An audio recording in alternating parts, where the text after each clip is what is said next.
I see you got the hat on. Yeah, man, my sombrero.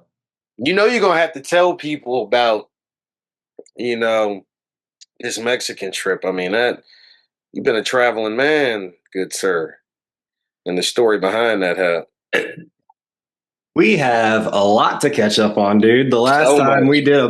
The last time you did this, I checked it before we started, was April 30th of last year. It has April almost been, 30th was the last one? yeah, April 30th of No, last year is the last time no, you were on here. no. April was that was about the time this first litter was happening. April, maybe a little after that, a little after that, and wow, that's a long time. Yeah, so we got a lot to catch up on, man. OMG, April? Are you sure? Dude, there's no reason you shouldn't be doing this with me once a week. That's my first question. That's the first discussion point is what is the hesitancy? Bruh. It's like art, man. You gotta want to go. You gotta want to go there. You gotta want to do it. That's why listen, I get that. I To be get that honest to with you, the you just gotta want to. Dude, I listen to a lot of casters that are. I mean, this is what they do, and the consistency that they have in doing it. I understand Mhm. that. I Mhm. do. I listen to a couple of them that they have daily releases Monday through Friday. On Yeah. what they do, and I don't know. Sometimes I just, sometimes you gotta want to be there with it. I feel.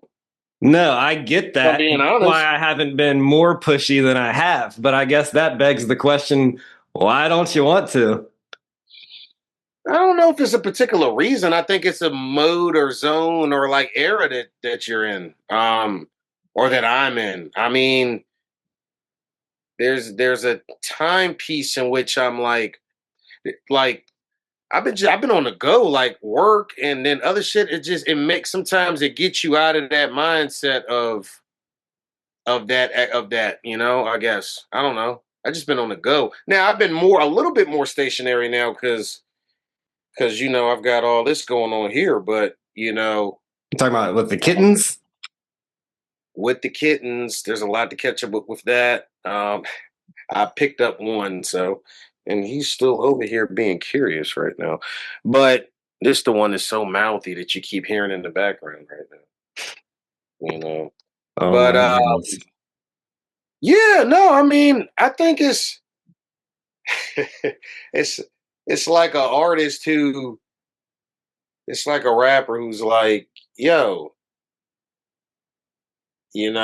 but I get it. There's so many stages to your evolution and a lot of what you have going on too that you want to continue to talk about. I understand that. And we play off each other very well with that. I Yeah, do that's get what I that. was about to I say. do. Like I I need totally understand you. that. I mean, I can do it myself, but No, but I know what you mean. I like having somebody that actually understands me to the degree that you do because I don't the fact that you understand not many people understand me. And not many people understand me, I guess. So that's where we relate at on that tip. We do. We understand each other. And another thing is we see a lot of things um and understand and connect with things a lot the same way too when it comes to a lot of things. And I think sometimes with me, G, like, and I've told you this before, sometimes, I get in that mood of like,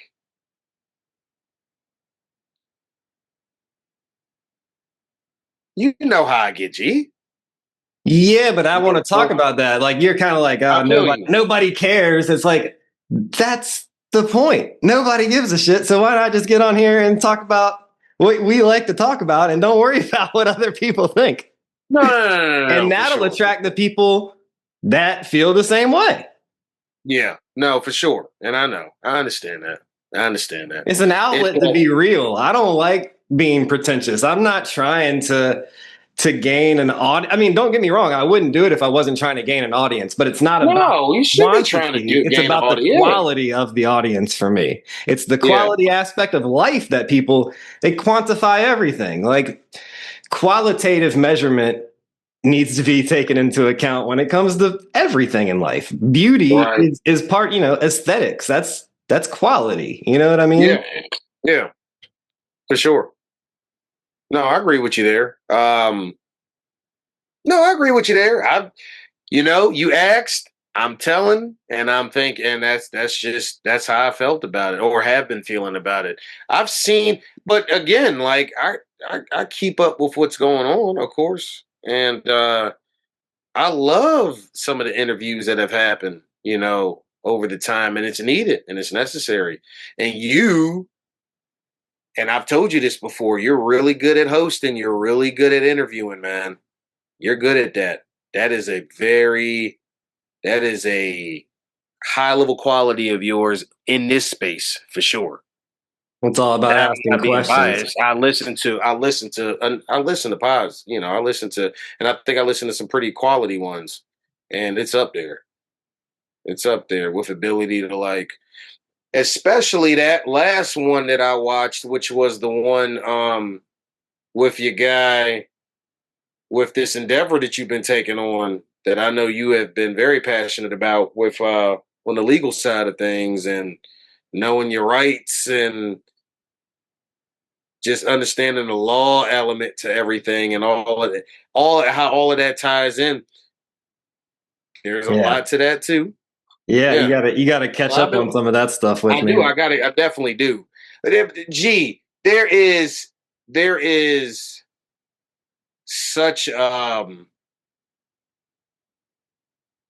there's been a focus on getting to a mark that I have set to take knowledge like that, like what you've been digging into, what you've been disseminating for folks to chew on about a lot of those elements and aspects and pointing them in the right direction of all of that stuff.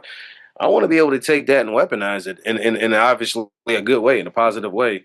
And I just there's a focus that I've just been on to get into that and having the ability to do that. So I don't know. It's been a lot of that, and it's been just me just kind of locked in on that for real. Yeah. What about looking forward? You trying to do this more often? Because I feel like, first of all, I can feel that this conversation is about to be dope. But yeah, moving forward, every time we talk, it's dope. I'm telling you, dude, some of the most slept on pods that I have for sure.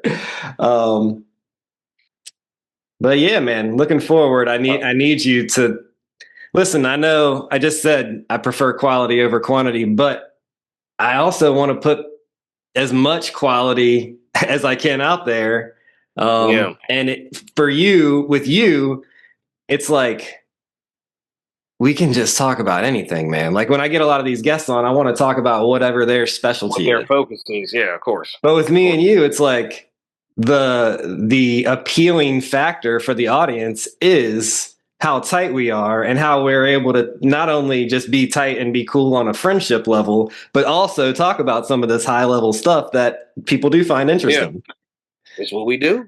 It's what we do every time we talk, even off camera. I mean, it's just how if we're talking about something. Yeah. We're talking about something that has piqued our interest at the time. But yeah, no, I get it. I get it. I do, man. I'm going to try to be more consistent, but like I said, it's a field too. It's a field of. But I also think that there's a rhythm that you can get in if if we were just to do one every 2 weeks, like it doesn't have to be like, every Wednesday, but every 2 weeks, like which day is best for you this week? You know what I'm saying? And yeah, I feel like there's like a balance even when it comes to like the feeling it. Like sometimes we're creatures of habit too, so like whether you're feeling it or not depends on like how practiced you are. It's just like basketball. Like I gotta brag for a second. I got you.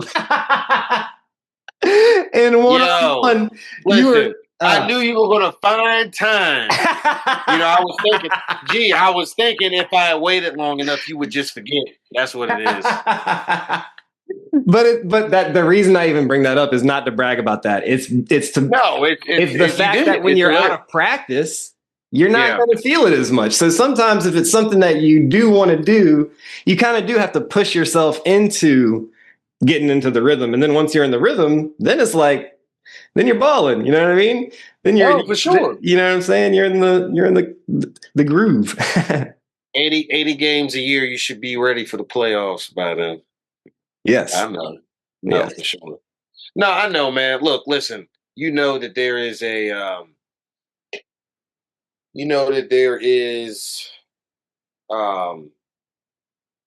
love these. I love these talks. I love these discussions. I love whatever we talk about because it's just we're usually, and now it's funny now because I was thinking about this earlier.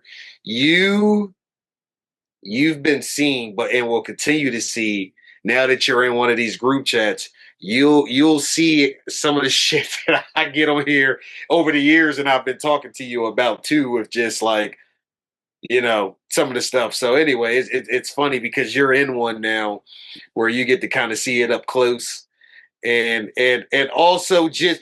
But again, the unique part about it is that it's a consistent look on, I guess. It's a consistent reminder to me about how far apart people can be on certain things, which is why things will, you know what I mean?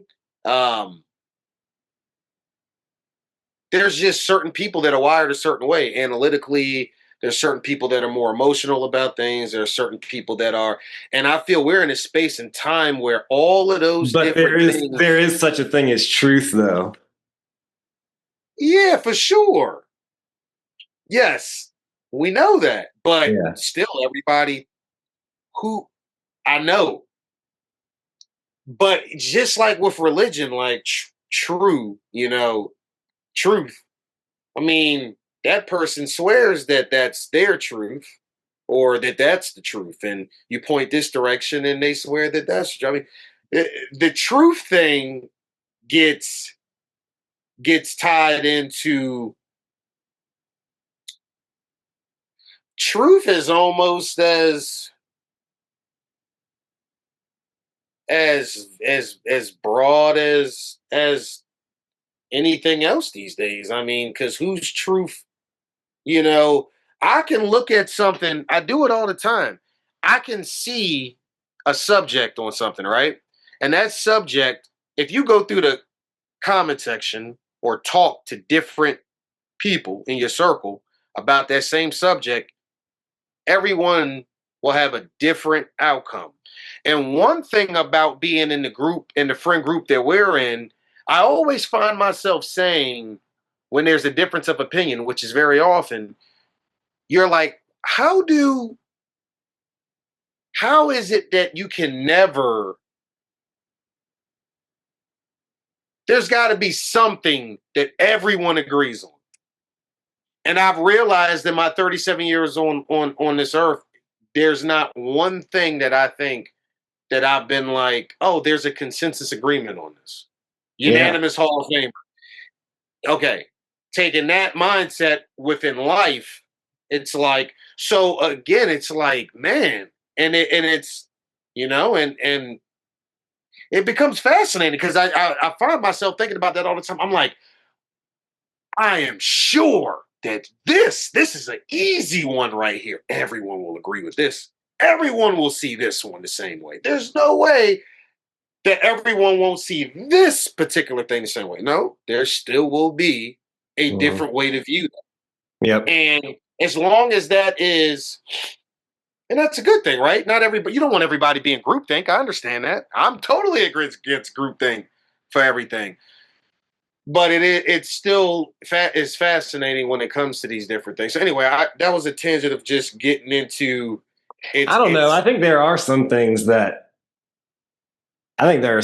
should be universally agreed upon. But That's me. That's my ego. The No, no, should no, no, be. no. This isn't a question about whether we think it should be, because of Right. course we Right. think. I'm But the saying fact the is, it's not. outcome, the reality of the outcome Mhm. about something where you're like, nah, everybody can see that. I mean, or But whatever. no, It's like, the key word there is see, and that's exactly what I was about to say. Is like the even if we use different sounds and symbols about what it is that we're seeing, yeah, it's keep that talking, G. which I'm listening. it's that which is beyond our agreements. It's that which is beyond the symbols. It's that which is beyond what I could even try to put into words. The second that I put it into words, I've already distorted what it is. It's like we are language based creatures in the sense that we have to use language to communicate about things, but like I do think that there's a language beyond the words that we can tap into that some people call intuition. Right. Some people call it heart based consciousness. Some people call it the silent knowledge. There's all there's a bunch of different names that people can give that which is beyond the name itself. Yeah. Yeah. No, for sure. No, I no, for sure with the intuition piece, absolutely. Sometimes I'll be wondering about that too, because I'm like, is that just a suppression of that intuition? Because there's no way that one over a period of time of seeing and certain things happening in life, or I don't think it's suppression as much as the voice of logic or the voice of rationality right. just gets louder. And I think that reason is a tool that is very valuable if it's put in its place, Yeah. right? Like you're gonna if you make reason above intuition, then you're gonna reason yourself into not believing your intuition. Yeah. Yeah. And yes. And then that's when it gets kind of pushed off to the side or ignored. But when Yeah. you use reason to recognize and accept that intuition is something that even if your voice of reason can't explain it, the fact that it exists and that it's been proven by pretty much everybody's experience, if they want to be honest with themselves, to be on point, then you can use your reason to say, maybe I should listen to this nudge or this thing that is not speaking to me in my language, but I can see it. That's Yeah. what you use the word see. It's like the light is the truth beyond the words. And even the word light, if you don't agree with exactly what I mean by that when I say that, you're not going to see it exactly the same way because the lens, the worldview through which you're seeing the world is distorted in a way where light means something not quite exactly what I'm trying to say, which is beyond the word itself. Yeah. And I think that's where a lot of that comes from. Tapping back into that. Light is even the word like light though, like you said. And I think that's where it goes back to the philosophical part, the philosophy in general. It's just, I mean, you can do that with anything though. But at some point there does need to be, you know, A recognition that intuition is a thing, like a tapping into your own awareness. but this just segues into like a big part of what that is exactly why, you know, I don't even know what you call it at this point. Listen, and I'm not going to go there, but sometimes if something we're talking about segues me into something else, it's like, look, because that just touches on this whole thing that I've been talking about for a long time with this docile, you know, I think they're over the past 6 years, because it's 2026 now. I mean, we could, and this is hilarious because I'm only talking about a 6 year period, but you can go back way farther than that. But just 6 years, some of the events and things that have happened within that 6 year period hasn't.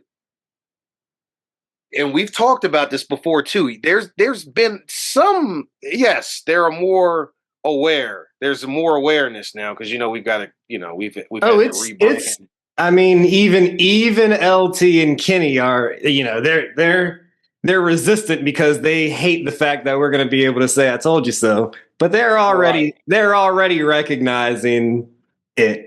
Yeah. I can see No, I know, I do know that. It's it. especially with some of the stuff that gets out. I'm like, okay.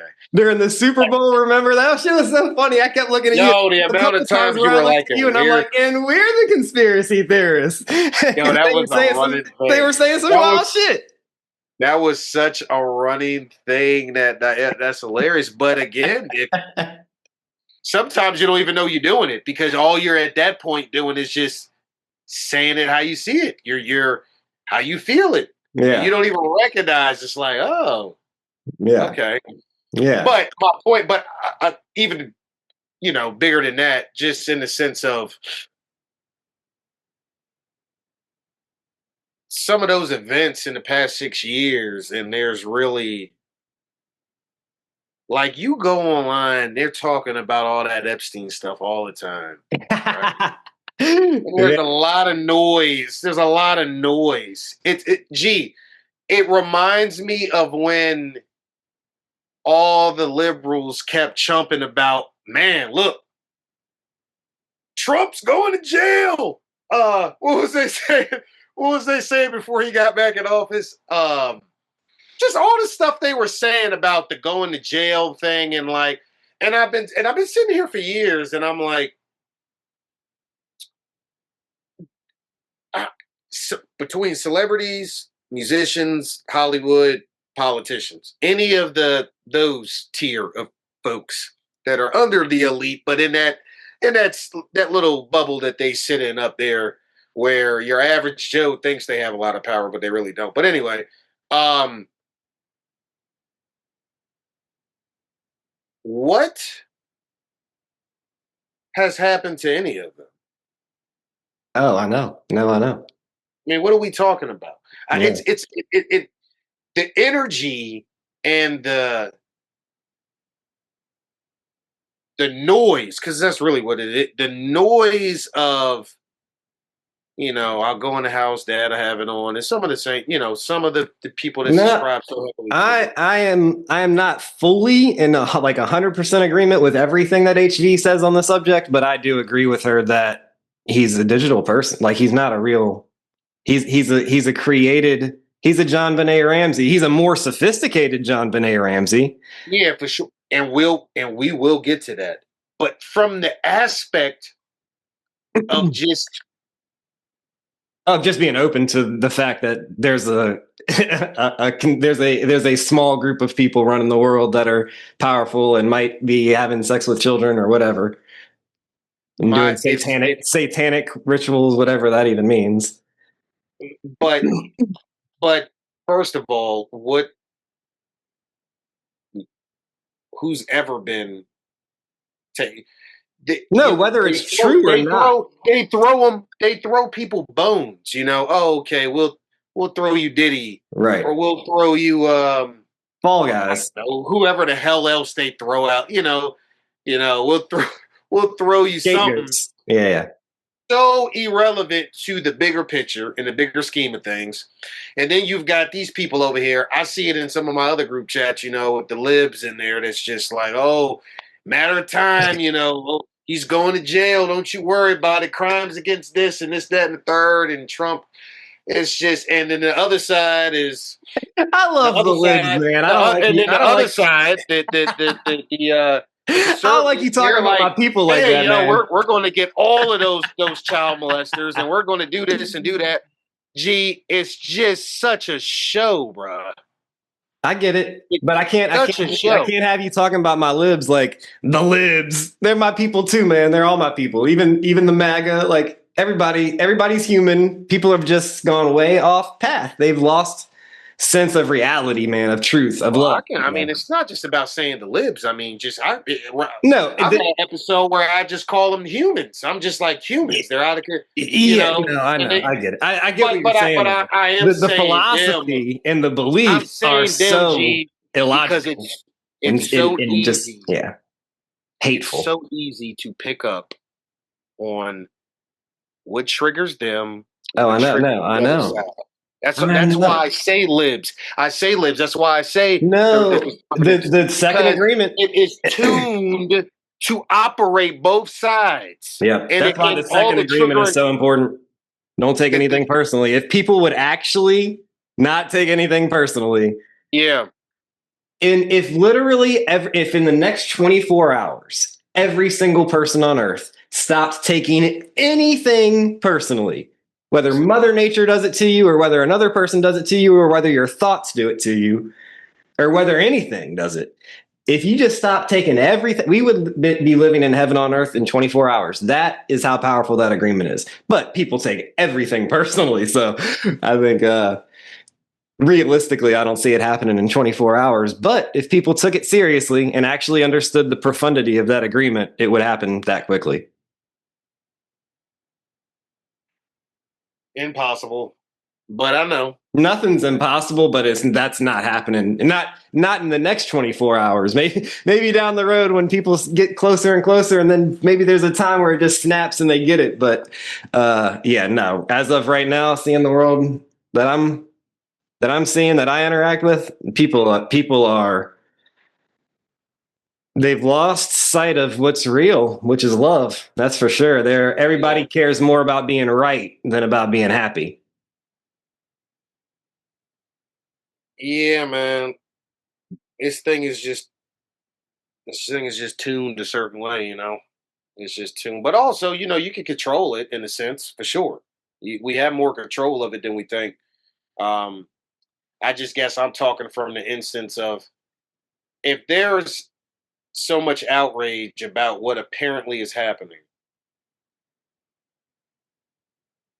Okay, Well, what? when you say we have control, I mean that's directly related. If you don't take anything personally, you gain 100% control over your emotions again, because you're not getting triggered by whatever else is going on out here that goes against your belief system that your ego wants to protect so bad. And this applies to MAGA and the libs. You know what I'm saying? Yeah, They're both just fragile people that have never genuinely questioned their belief system on a deep level. You know what I mean?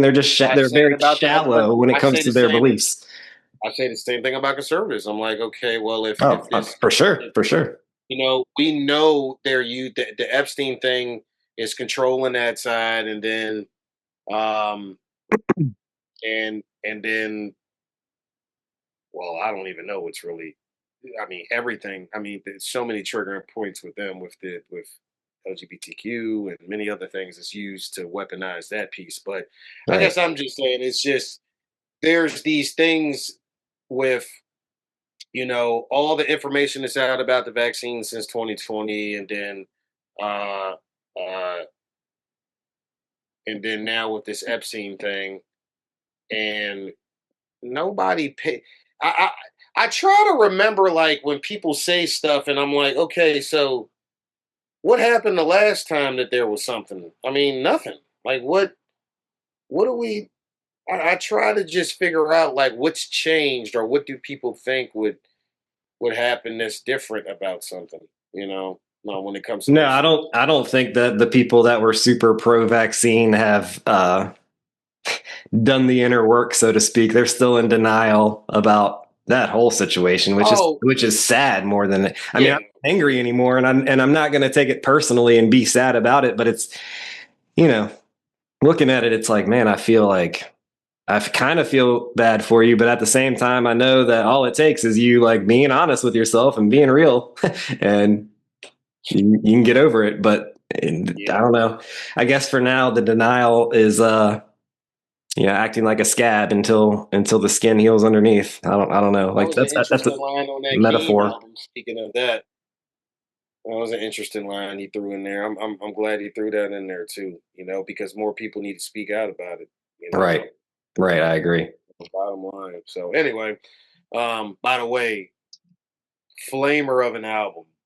It's pretty And good. again, It's pretty good. another topic that I get passionate about is these people who just think that, oh my God, hip hop is such in a bad place, and oh, woe is Oh, me. there's more. There's more hip hop out there than all. But now Ever there's than a lot of ever. Just garbage. There because is a your lot of ears garbage. is stuck in tune to one thing No, or I one agree. I element or agree. era of I hip hop agree. has nothing to do with what's No, coming. if And you what want to anybody find with good an ear music, you to can. good It's easier. music know what's Yeah. coming. Yeah, if you want to find good hip hop, it's easier than ever to find good hip Ever. hop. But Ever. to their point, it's also easier to find garbage than ever. It's just because Yeah, for it's so sure. much. The most saturated market in arts is music right now. Sure, for sure. But when you got an ear, for it, No, you know what I'm greatness yeah, is. exactly. I'm happy You know about it what's because that next. just You gives know me who's coming. more. You Yeah, know who's got potential. I'm going to focus on the fact that there's more good stuff than the fact that there's more of all of it. But It's I'm in going a to good focus on place. It's the wonderful, beautiful fact that there's so much good stuff out here. Yeah, it's in a good place, and this is going to be a big year for it.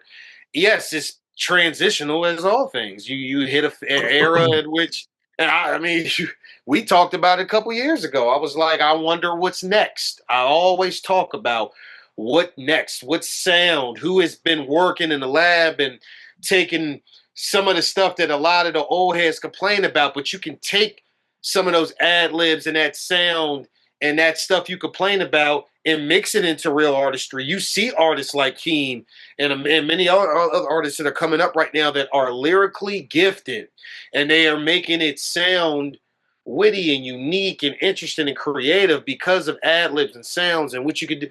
And it's growing, it's evolving, and I love it, and I'm here for it. It's in a good place. And this is going to be a big year for it, too.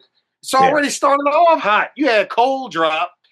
Listen, but these people that complain about hip hop, and then when people like Cole come, and when people like Keem come, and when other rap artists come, I expect there to be support. I don't want to hear you complaining about the new stuff, but then when these dudes is out here doing their thing, it's like, you complaining about that too. That shit drives me nuts. It's like, just don't listen to it anymore. Then just Yeah. you Yeah. know, Yeah. stop. It so much reminds me of that episode on South Park where you know which one I'm talking about, where one dude hears who was it? Kyle. Was it Kyle? Heard everything is like shit noises, like like like literally. He would hear all the music is that, and all the friends was like, yo, what you talking about? This joint the jam. It's like, I don't know, man. Maybe it's a little bit of that going on, whatever the case is. But it to me, it's in a good place. It's in a Yeah. really good place. There's a lot of young artists coming up that if you know what you're listening for, you know what's coming. You know that there's some good stuff coming. And you know, we all had all the guys that we love were early. At one point they were young too. You know, at one point they were experimenting too. At one point they were trying to find their sound and they were having their moment of ascension and we I felt that gotta say, journey. I've been listening to a lot of Russ, and I don't know, I don't know what it is with Russ, but I've always liked him. But the last Yeah, two albums, Santiago and Wild, yeah, he he's just really dialed into what I like to hear. You know what I mean? And yeah. versatile and I don't know. I just like his swag too. Like 5'6" white dude, long hair. Listen, anybody We who's just on the succeeded, same, very dialed into the same what we like sonically. yeah, anybody who succeeds, anybody who gets to his level and is on the independent side, you know, automatic respect because it's just hard to do that. Mhm. Um, in a Also, world when where I they can found out easily, Absol was his favorite rapper, oh well then yeah, I know that kind that of was that I pretty was much sold. sold you. I know that pretty much sold you. SOULD. Literally, That's what literally. he need. Um, was he ever this dude La Russell or whatever that's starting to come on my algorithm for some reason? I never even had you heard about him before? Nah, I heard about him. LT brought him up in one of our chats Probably like a year ago. And he's a hustler, man. I like his hustle. Yeah. Yeah, he's signed with Rock. I think that's interesting. When you've been independent and successfully independent for a certain period of time, I find it interesting when they do that. Now I know, listen, you still could always level up and you sign it with Rock and all that. And you gotta people just like every deal isn't the same. Every deal isn't the same. You're right. Maybe he got to keep all of his prior work, his masters, to all of that. Yeah, you got it. We split on got this. it. No, I'm for pretty. sure. I'm pretty sure he did actually. There's no way you stayed independent this long to Yeah. sign a bad deal. There's Right, no way. right, I'm sure right. he's in a good deal. So I'm Right. sure that is. Sometimes it's just it's interesting though, you know. No, but that's the point of what I've said is like not all deals are the same. No, very true. I mean, you're right about that though. Saying that you signed really doesn't discredit Mean that you just so automatically. It's like you need to look into the deal before you just discredit somebody as no longer being independent. What if it's a 50-50 distribution deal and he's keeping 100% of everything else? Like that's hardly a deal at that point. You know what I mean? Yeah. We don't know the details. No, for sure. Nah, you're right. Absolutely. Was there anything else about music since we're on that topic? Because I'm telling you, I like Denzel Curry as far as the young. Like what if we're going to talk about young guys, I know like LT's criticism is inconsistency, and I can't deny that from his previous work. But it also feels like he's. Here's the thing about music, man. You know, the however many people that listen to some of that work that we may not like from Denzel that loves it, you can't, you know, they could tell you why they particularly love certain projects. Music is we're not always going to just love. It's hard to say that someone is inconsistent when we don't know he's tapping into a certain audience or frequency, which frequency. I'm gonna say frequency because it's, but audience too, because they're the people that are tuned into that frequency is going to be the audience if that's the frequency that you're tapping into. So it's hard to do that. Now, don't get it twisted. There's things that I don't like from artists that I love, and I'm like, yeah, you know. But I still watch how I speak on it, though. I'm not gonna, you know, because there's still a respect that I have for someone that I consider to be a hell of an artist that I fuck right. with. Yeah. So just because they might make something, no, Kid Cudi is a great example of that. He's one of my favorite artists ever. But there's two albums that I just will not listen to. Who did you say? Cudi. Oh, Cudi, Kid Cudi. Yeah. I don't like everything Cudi makes, but Cudi's my guy. Like, what do you mean? Yeah, so exactly. It's just, and I can say that about a lot of artists, but it's body of work for me, and it's a few other things too. But I mean, people are so easy to do that with artists, especially in hip hop, and it really bothers me with hip hop. And I've said this, mentioned it many times before. You know, not many other genres do artists like that. Yeah. The fans.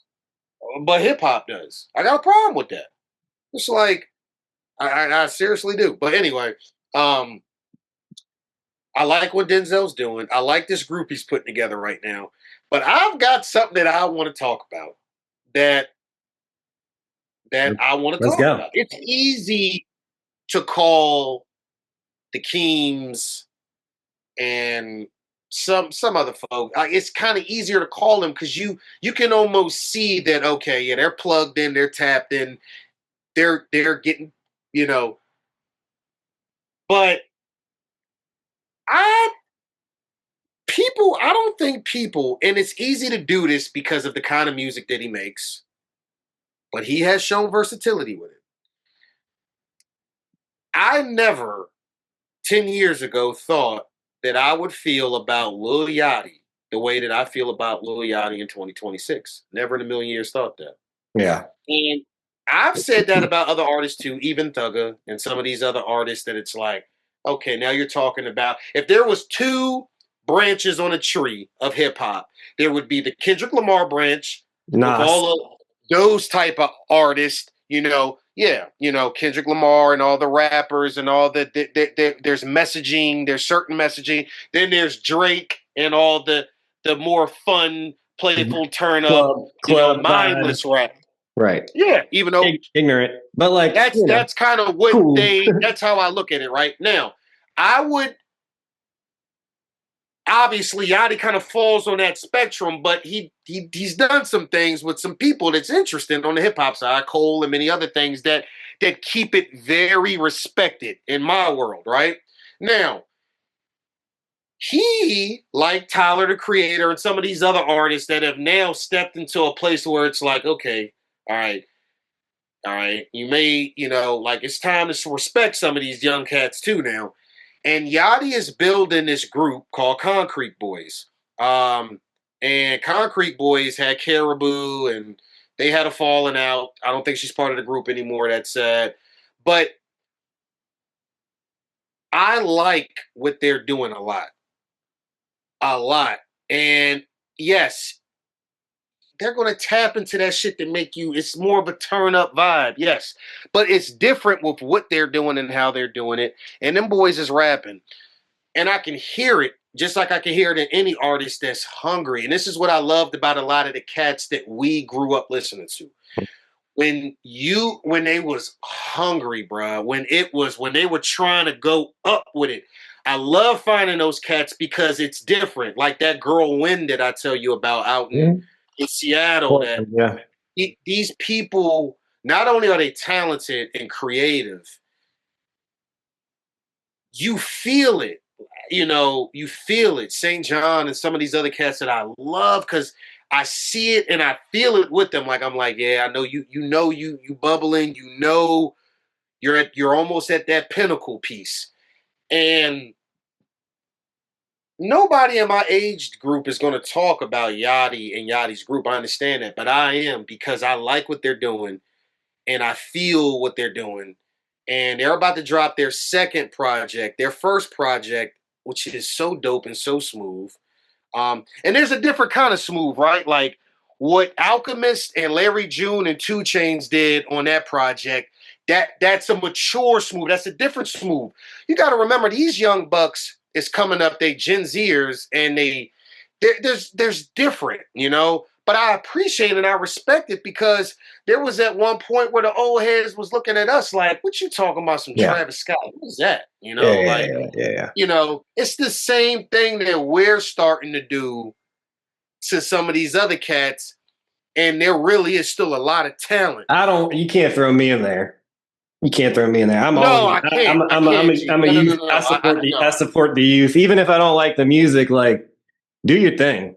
Y'all, carve your own lane. Like, I love it. You know what I'm saying? That's what I liked about my generation. You know what I mean? There were lanes carved. Obviously there were the Kendrick Lamars, and J. Cole's who just mastered what had come before them. Level. Right, those are the gods of the game. No different. There still is a spectrum and a pyramid to the whole thing in the sense. Yeah, but you got so many different subgenres. Yeah, subgenres. And I love almost all of them that were developed in our era for sure. Me too. And then you got guys like Tech Nine that have been around for fucking ever, just earning more and more respect with every year and gaining new fans every year. And he's one that really is tapped into the youth. He ain't one of these old heads that's hating on the youth. He's a guy. He's a coach. He's trying. Hey, I carved my own lane. I want to hear y'all do interesting, let me see how you do yours, strange things. Make it sound good, and do your thing, young men. Young ladies. I love it, man. I love it. I love what Keem is going to do. Some of those songs on Keem's album, G. I don't think because I haven't heard enough chum about it. I don't think they understand how good that project is. First of all, even for Cole, and I know it's two different eras, right? I'm bouncing back and forth because I think two very, very good albums were dropped off this year already. And we're not even in March yet. And I mean, Cole's album was basically two albums by itself. And it's hard to do a good double album, and I think he succeeded, man. I've never been able to not even Scorpion. I like Drake, and I like and not even what Morale and the Big Steppers like, and I I and didn't. and I like that album a lot. But to My me, least this favorite from this Kendrick. was a this was a double album that was. And I already said I'm not going to jump the gun on statements that I feel I could make about the album, but I will say that I think that this is going to age so beautifully. This is going to go down 10 years from now as one of the best double albums that we've seen. It's hard Yeah, to make a double album. I don't think yeah, many people have done that good of a job doing it. yeah. I don't know why. Like, It just hasn't make two even good been albums. 3 weeks. Hasn't even been 3 weeks yet, and every time I listen to it, it gets better. So Just that get better. definitely speaks to the fact that it's going to age well. Yes. Because Yes. I gotta admit, the first time I heard it, the very first time through, I was like, I don't know, it's kind of slow. Like, Yeah, me too. there's So not that's too many that's bangers the on other thing. here, and So like, it just G. wasn't. It's not a. It's not. It's like a. It's a mature.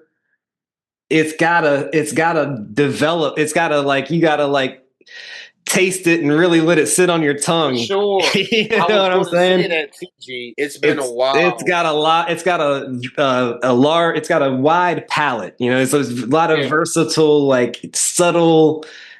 Uh, and he's just such a good storyteller too. Such Like a good what when storyteller. you really listen, it gets better. Better. Like the It more just focused does. you are listening to, it's not something that you can really passively listen to because of the storytelling, because of the subtlety of the beats. But just beautiful, man. Just a beautiful It's the same thing you got to do with Jit album. piece of work. And it's the same thing you got to do with Jid album. I don't know why Jid's albums haven't captured me the way that I've wanted them so badly to yet. I'm Same, but I I'm gotta say the never ending story. I do still go back. Or what was the one with Radar and Dance Now and it had 2007 as the final track. It's like a darker cover. I don't think it's never Oh, ending you talking story. about his first album. No, no, no. It was it wasn't the most recent, but it was the one right before that. No, I know it's not the most recent. The one before that had damn, hold up. Where's my phone? I got it right here. It's No, the never. I mean, you talking about the one? the forever story, not the never Oh, the ending forever. story. Yeah, The yeah, yeah, forever yeah, yeah. story. The never story was the first one, but yeah, no, the forever story. That one is the one that I do go back and actually listen to. Not not all the time, but I'll catch myself going back to listen to that one. No, oh yeah, yeah, yeah, I know which one you're talking about. The one with radar and surround sound. Yeah, Yeah, yeah, yeah, of yeah, yeah, course. yeah, yeah, yeah, yeah. No, no, no, definitely. Regardless of even what I just said, the point is that these dudes is like that. Yeah. There's some talent out here, and they're only going to keep getting better. And Yeah. like I agree with everything that you said about that Cole album. I still don't think. I mean, that Keem album is tough, man. That Keem album is tough. It's some good work coming out. And again, back to my youngsters, that Concrete Boys album too. I want more people to listen to that Volume One album. I mean, I think there's this thought of like, oh, Yachty's going to be on some, bruh. You got to listen to that. That is a, I mean, the samples and then how Yachty makes all those beats, but you using it's a vibe. It's a very mature sound, and it's such a good sound. And them boys said they sound good on there. You got to check out that Volume One album, but that Volume Two is this weekend. And I mean Friday, and I'm excited about it too. So I just want to throw that out there because I know we're at a point now where a lot of those cats and anything under that, unless you just love music like I do, and you're passionate about finding the next sound, what's next, who's the next producer, like Benny X. I've been on Benny X. Filthy, all of these cats that are going to start getting noticed now, the same way Mike Will came up and Southside and all these producers that are known, these other cats, they're coming. And I continue to love finding what's next. It's a passion of mine, and calling things earlier, calling things early. Concrete Boys have this one artist called Giraffe Day. This dude's gonna be nice. 5 years from now, we can come back to this. They're gonna be like, damn, James was talking about it. Yeah. Don't nobody know who that is right now, like talking about it unless you just follow it. But these cats are hungry. They nice. There's talent, and people don't understand. Like they talk so much shit about cats like Playboy Cardi and these sounds and what they're doing. Great artists like Ye, like any great artist or even great lyricists, they take. Look at how Cole had the sexy red ski you in the fucking 2-6 song. He took something that's catchy and dope on the commercial side, and he put that in a track like 2-6. You don't get that without that. That's what I love about that other stuff. It's like, yeah, it's ignorant, but it's a reason why it still resonates, and it's a reason why it's still considered a hit or a slapper, as I like to call them. Some things are just slappers. It's like, yeah, this shit is, you could call it whatever you want to call it. Like, depending on the right setting and your right mood and vibe, that has a place. Great artists, great lyricists. I love when they take from that. Eminem did it all throughout those last couple albums. I love that. Take that fun shit and roll it into this, what you do. And it's beautiful. I love that. And it will continue to work, and it will continue to be what it is. So no, hip hop is not dead. And no, whatever other thing people want to say about it, it's like, dude, when I remember when people were saying that when we was listening to iCats coming up. It's the same thing. It's the cycle repeats. Yeah. But that don't mean that's the case at all. It's in a good place. Yeah, and I agree. I agree with that. And I'm gonna put one final word to this, G, with that, at least from my end. Kendrick helped start a reset to hip hop that is taking it back regionally. I don't it's understand. Going back to, you have to bubble underground authentically to get on these days. I know. So I know. Nice. I understand that we butt heads with LT and we like to toy with each other and all this. But the one time that I genuinely did not understand his reaction was when I gave GNX, because he's such a big Kendrick fan. So this goes back to what I was saying earlier to you about this goes right back to what I was saying earlier about nobody can ever be on the same page, even when you think that there's no way that we don't all agree to something. That was one that I understand if not every hip hop fan is going to agree with that, but with him being a Kendrick fan and with me knowing the way that you think and the way that you see how music affects the culture, and not only but how genuine it is, but also how actually quality it is in terms of the soul and the vibe, you know what I mean? But GNX hit everything. Now I also want to be clear. I asked that question. I didn't say that I necessarily agree. I don't know. I didn't say I necessarily agree, but I definitely didn't think that reaction. I didn't think that reaction would come from him on that one. It should at least be in the conversation. I mean, name one album since 2020 that's better. I don't know, bro. If you want to extend it back to 2000, I understand. I'm not going to listen. There's some albums, especially in our decade, from 2007 to 2017. That's tough competition. But since 2020, name a better. I mean, the only one that, and I understand that to me, it's just more personal, but Herbert was really a good album.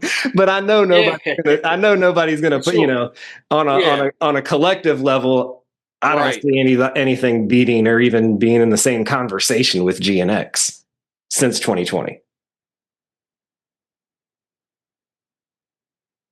Been some great albums. I loved Spillage Village album too. But I mean, are we really going to? But are we really Spillage was a great album. But is that? I'll put it in the conversation with GNX. But when you start actually factoring in cultural impact and yeah. when you start factoring in all of the factors, I don't see anything coming close to GNX, dude. So what I will say is the era of GNX to me started with Kendrick's feature on Like That. So from there up to GNX to me, with all the diss tracks to Drake and everything, and I kind of said this. I said I think that it's funny how so many artists don't let their best work make their album. Like ASAP Rocky is a prime example of everything that he's dropped since testing not actually being album worthy, but more singles or loosies or I don't understand that. I don't agree with that. I actually hate it, but it's clearly an industry thing and it's just what happens because it happens to people all the time. I don't know. But GNX is a very good album. But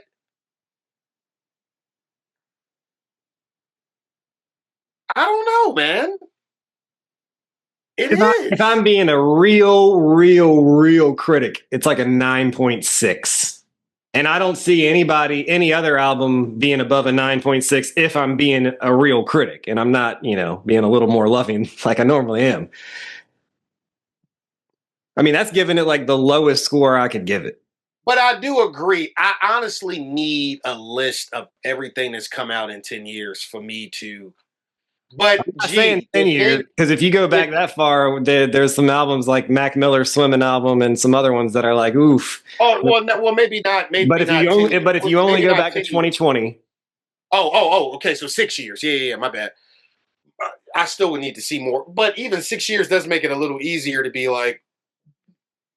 I don't see anything up there with GNX. On a personal level, like I said, Spillage and Herbert might be in the conversation, but even then it's like GNX is fucking for me, Kendrick, like Section 80 was and then the first time I was like, okay, he might have at least matched Section 80 was Damn. I know everybody likes Good Kid, Mad City. A lot of people like To Pimp a Butterfly. Everybody's got different Kendrick albums that they like. But for me, Damn and Section 80 was always at the top for me. But GNX, I think GNX passed both of them. And for me, it was like Damn was like that tied Section 80. But GNX just, he reset the game. He reset the game. But he did. But he got the Super Bowl. He fucking talking about say Drake on a fucking Super Bowl stage, right? Like the shit like that is just. I understand it. I understand that level for sure. There's something about this Fall Off album, though, that I think it's too early for me to. It's early, so it's But man, that Fall Off album is going to challenge things. I can't argue with that. I still think GNX. But nothing will be able to touch that moment. Don't get it twisted. That was. You got to understand the beef with Drake and the way that he did Drake, the songs that came out even before GNX. The whole but then even the way the album starts with Whacked Out Murals and Squabble Up being tracks 1 and 2, just like right out the gate, like.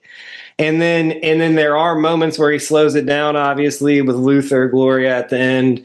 But as a whole, that is a masterpiece. Nah, that shit wasn't pop.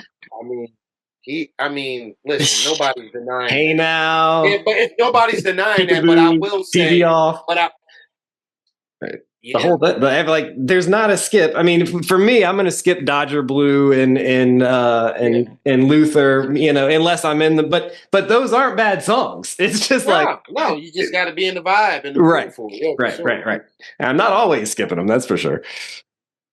But between him and Keem, though, I definitely see what they building over there at PG Lang. I mean, this is because you keep bringing Keem up, and I think we've. Talked about music. I have to because at this point the influence between them two is so real. The Hillbilly, ever since they started doing their thing together, like they are their own Jay-Z, Kanye with each other. I mean, they are their own Like the influence, like you could hear Kendrick and Keem throughout the album, and on GNX you could hear some Keem through Kendrick. I mean, they are there's a lot of this. There's a lot of this with them Iron right now. sharpens iron. Yeah, there's a lot of that. Yeah. Um,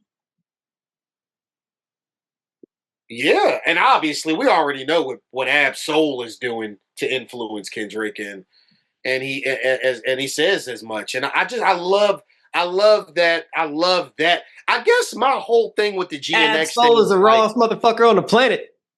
K. Dot yeah, said, not Kendrick. it's And the have you ever heard him say that about anybody else ever? no, That he's won't not just that going won't just some shit talk at the end of the song because no. it was Soul's album. That was he meant that shit. Oh yeah. No, he feels that way. He Ab Soul is the genuinely, rawest motherfucker on the planet. yeah. Um,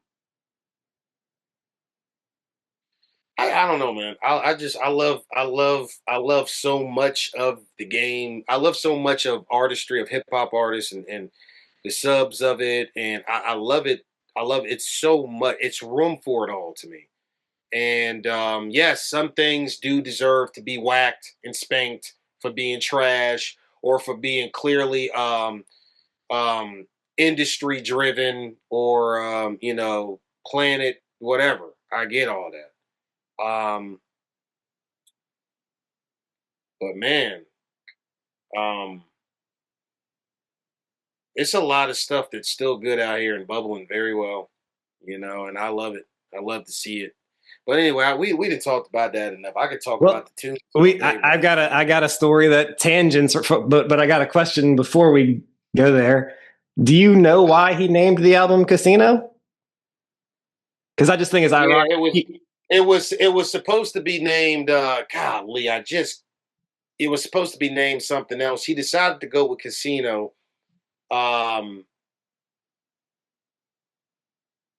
he wanted to, like all real artists do, the smartest thing to do if you didn't do it on your first album is reintroduce yourself to the world through your hood, through your where you from. You know what I mean? J. Cole does it with Fayetteville all the time. Every artist always coming up. The best way to do it when you're growing your core base is you grow your core at home, right? Right. So Vegas is home for Keem. I mean, I think he was born somewhere else, but he grew up in Vegas. So Casino is like a brand for Vegas. Like, think about it. Like, yo, I'm gonna call this Casino. Like, it's Vegas. Why Gotcha. not? Like, why not? And there was another part that I'm kind of missing here that he said. Um, oh man, he said it during his live show thing. So I would have to go back and kind of track through it to find it. But I thought it was kind of hard, especially with how this album sounds. It's just I like what he's doing, man. I've liked what he's doing since I first found him. And that's again, you know, called it. And I love it because I remember when I dropped in the group chat, I dropped a song. Nobody had heard of him but me at that time. I dropped it in the group chat. And the response was because this was the week that Cole was about to drop something. I think The off season. the off season, I think. And everybody was like, it's cold season right now. How dare you, blah, blah, blah. I'm like, yeah, nigga, I can walk and chew gum at the same time. I know, but I've also discovered something here that I'm telling you, this nigga's nice. I don't know who he is. This brother right here, and this was back with Die for My Bitch when he dropped that joint. And he mentioned it on Casino. My mom was do something he said in the verse. What you so what you what? Coming out here all noisy. This one right here, the same one with all that chirping. You can't hear it on the Zoom. Oh, good. And then this little guy right here, this one, Oh, socks. socks. I mean, this guy. Oh, the other two asleep. But anyway, dude, this batch, man, has got some unique fur patterns, boy. Cuties. Anyway, Yeah, and it was like, "I dare you," blah blah blah. I'm like, bro, I need to check this out. And sure enough, man, look at this kid, man. Melodic Blue. I'm glad he took time to drop another album. People, sometimes you need to sit with something for a while. Now, I don't want you gone for 8 years like Rocky. That's just ridiculous. But Or you even know, six. or even six, yeah. Ab Soul had six between was And Keem had do what 5. thou wilt, and yeah, that's a long Yeah. time, man. Yeah, man. It's like, and I But look, man, In Soul's defense, he was gonna drop, then COVID hit, then some shit happened, then he attempted suicide. then he attempted suicide, which we found out, yeah. A lot So going on. I get it. But no, I guess a way to kind of tangent out of the music discussion, but also related to what we were just talking about is I just found it ironic that you kept bringing up Keem and his album is called Casino. And today actually was my first visit to the casino in Petersburg that just opened. Oh, yeah, on the south side. Okay. And it was really my first time in a casino in America. You know, I went in the Dominican Republic when I was younger, Oh, okay. but this was my first time like in a casino for real. And it was the circumstances were beautiful, man. It was my grandma's birthday, and my cousin and her boyfriend work at the same casino, like the same. It's called Live, LIVE exclamation point is like the brand Live Casino. Yeah.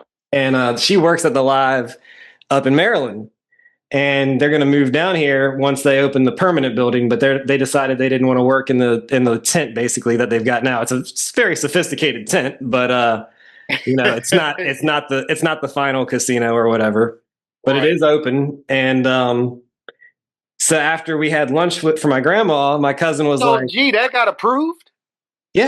Oh yeah. They're already. Okay. So it did get it. Okay, that got past me somehow. I know they've been trying to get it done for a while, but that's going to change the whole South Side, bro. Yeah, for sure. Change the whole. But South no, I side. go in there and Arcadio. I need the time to get a house there now, bro, for real. Yeah.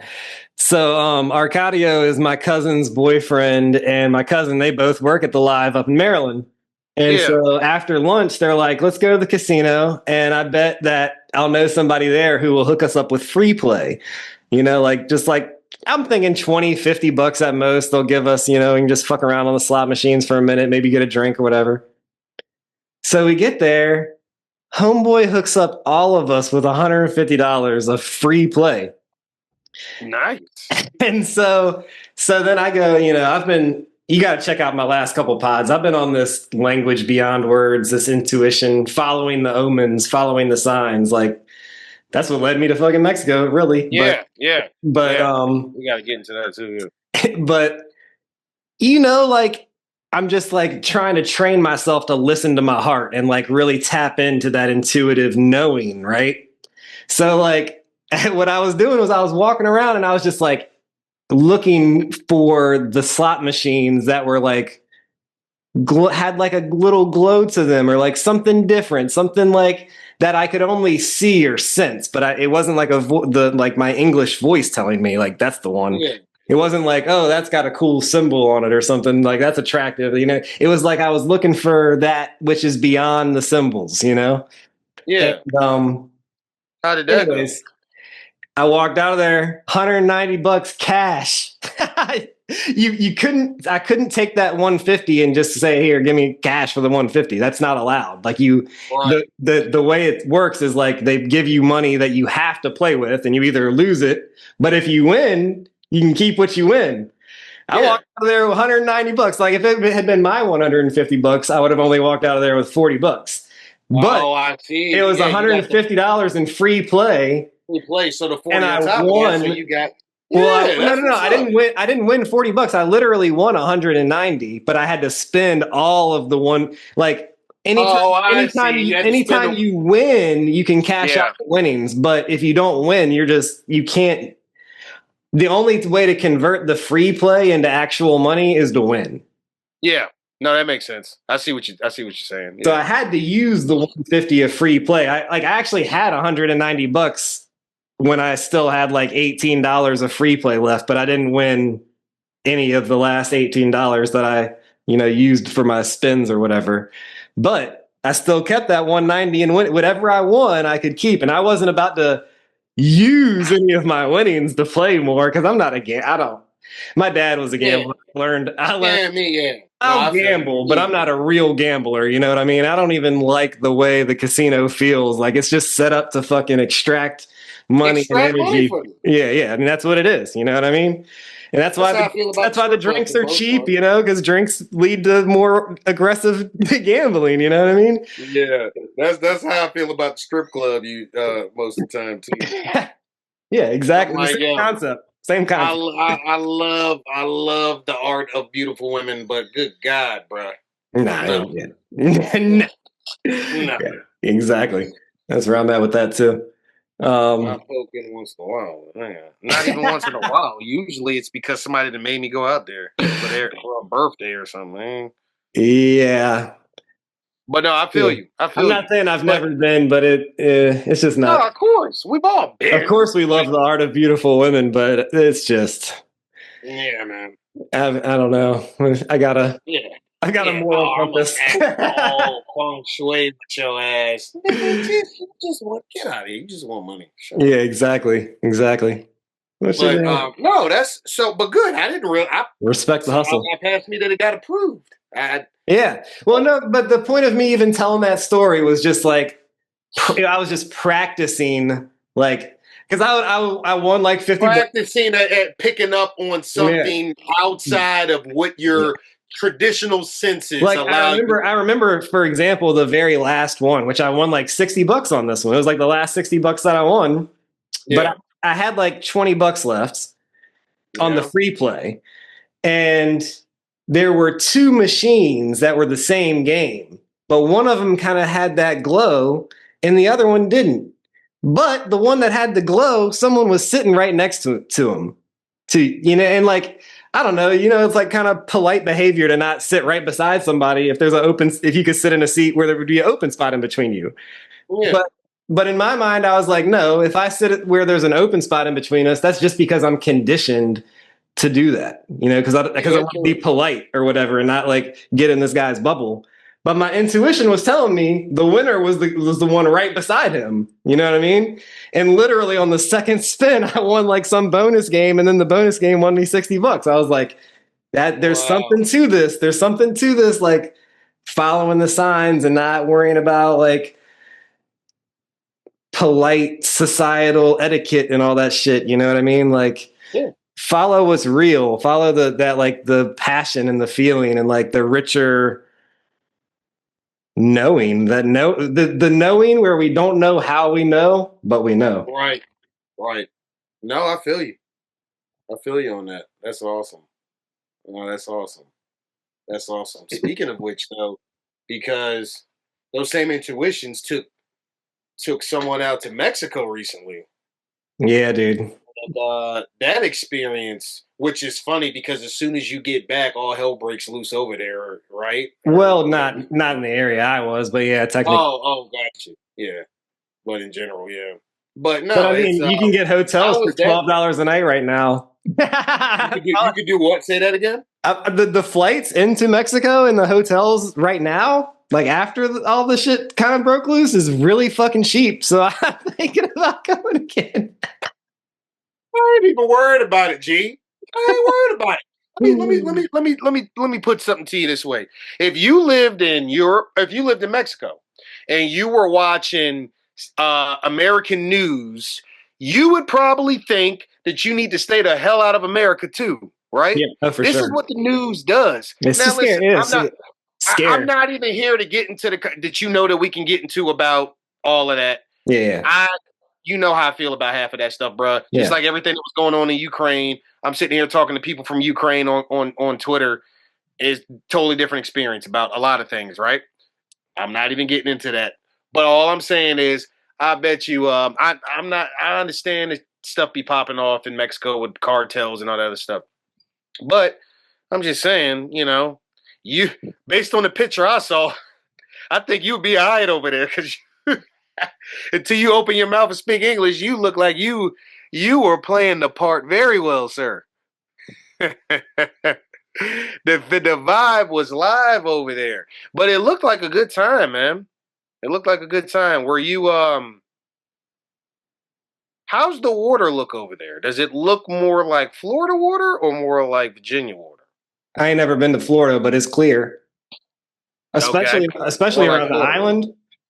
And then in Todos Santos, Todos Santos was a little bit nicer than La Paz, I have to admit. I mean, I don't want to make it sound like it was way extravagant and way better. Like La Paz was kind of dope, but it was a little more like raw, like a little more genuine, I guess, a little more authentic to like Mexican culture. Where Yeah. Todos Santos was a little bit easier for me to navigate because most everybody spoke English, even the ones that spoke Spanish as their main language, they could speak English because of all the like gringos that have moved over to Todos Santos. So like, I understand that culturally that's probably not a great phenomenon, but as a white dude from America, it was a little bit Right. easier for me to navigate. Yeah. Yeah, of course. Yeah. Also, Todos Santos is on the Pacific Ocean, whereas La Paz is on the Gulf of California, which Mhm. like both, they're both gigantic bodies of water. Obviously, is they're both like very peaceful compared to the Atlantic. Right. But the Pacific Ocean, man, was just I had never seen it before. I've never been Right. to I Cali. haven't either, man. I Yeah, haven't either. It's so crazy. I've got it. I'm so the behind on you that, know but me, man. I got to I'm get all out there. about like sensing the energy and seeing. Like we've been talking about the whole time. The language behind beyond words, like intuition, like just seeing. And just Right. seeing the like how you can listen to when you listen to music, you can hear the sounds in between the sounds, and then the sounds Yeah. between that, and then the sounds Especially in when between you that. just yes. And this is why I always think it's important to listen to music the But you right can way. But you can do that with your eyesight too. And a great place to like see in between the atoms and then like try to see in between the electrons and like try to see as deeply as possible. Like ocean is like a great place to like allow your eyes to really do that. Yeah. No, I bet. I And bet, the man. I can't wait Pacific to get was over just so calm. Like the word Pacific is like calm, you know what I mean? Like pacify. And there. like Right. I totally get it. Like that's like the perfect name for that ocean because my only ocean experience in my life is the Atlantic. And that shit is Right. not that shit is a monster, bro. Yeah. That shit got some vicious energy to it, you know what I mean? Yeah. I'm not surprised. Look at the states that border one side of it too. Yeah. No, I know.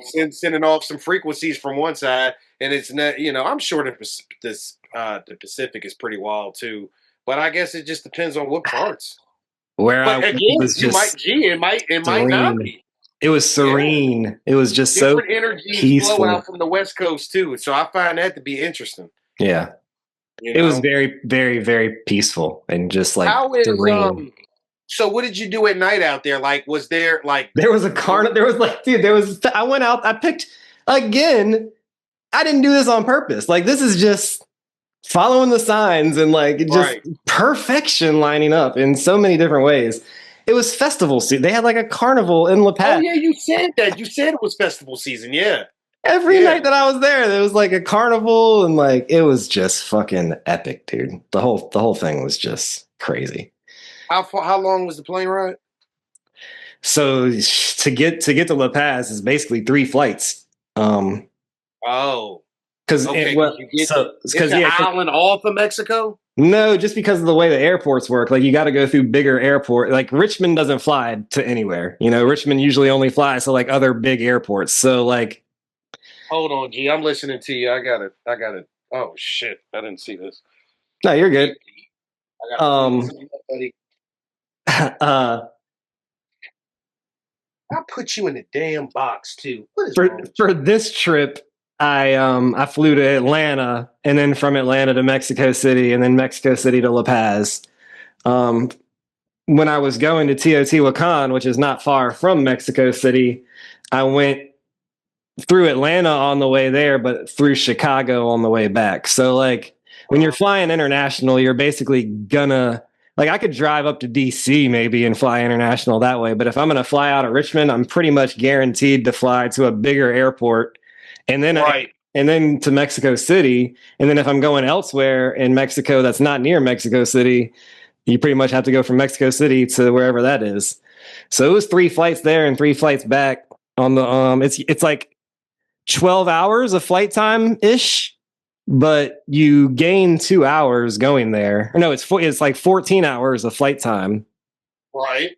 So, but you gain 2 hours when you go. So it was like a 12-hour difference going there, but then you lose those 2 hours coming back. So it was like 16 hours on the way back. So the day that I came back was a long fucking day. I got on the plane in La Paz at like, I got to the airport in La Paz at like 7 o'clock and got home at like 1 a.m. So You got 7 o'clock, what, AM? yeah, I got to the airport. My flight was at like 8:30. My first flight was at like 8:30. So I got to the airport like 7 o'clock local time, and then Richmond. Well, yeah, I flew to Mexico City, then Mexico City to Atlanta, and then Atlanta to Richmond. By the time I was in Richmond, in my car, and then back home, it was 1 a.m., dude. Yeah, that's a long day, buddy. Yeah, no, it's a full travel day. If you go, you got a great experience. It sounds like, though. Oh yeah, just beautiful in every way. Gee, look at this. Look at this little guy right here, buddy. So you got names for him yet? No, I don't do all that. You're not naming them yet. I got you. I let you guys name them, and it helps not get attached either. You know what I mean? Yeah, I feel you. But man, I mean the fur coat on that one. Yeah, that's a pretty one for sure. Light gray, like I've never seen that before.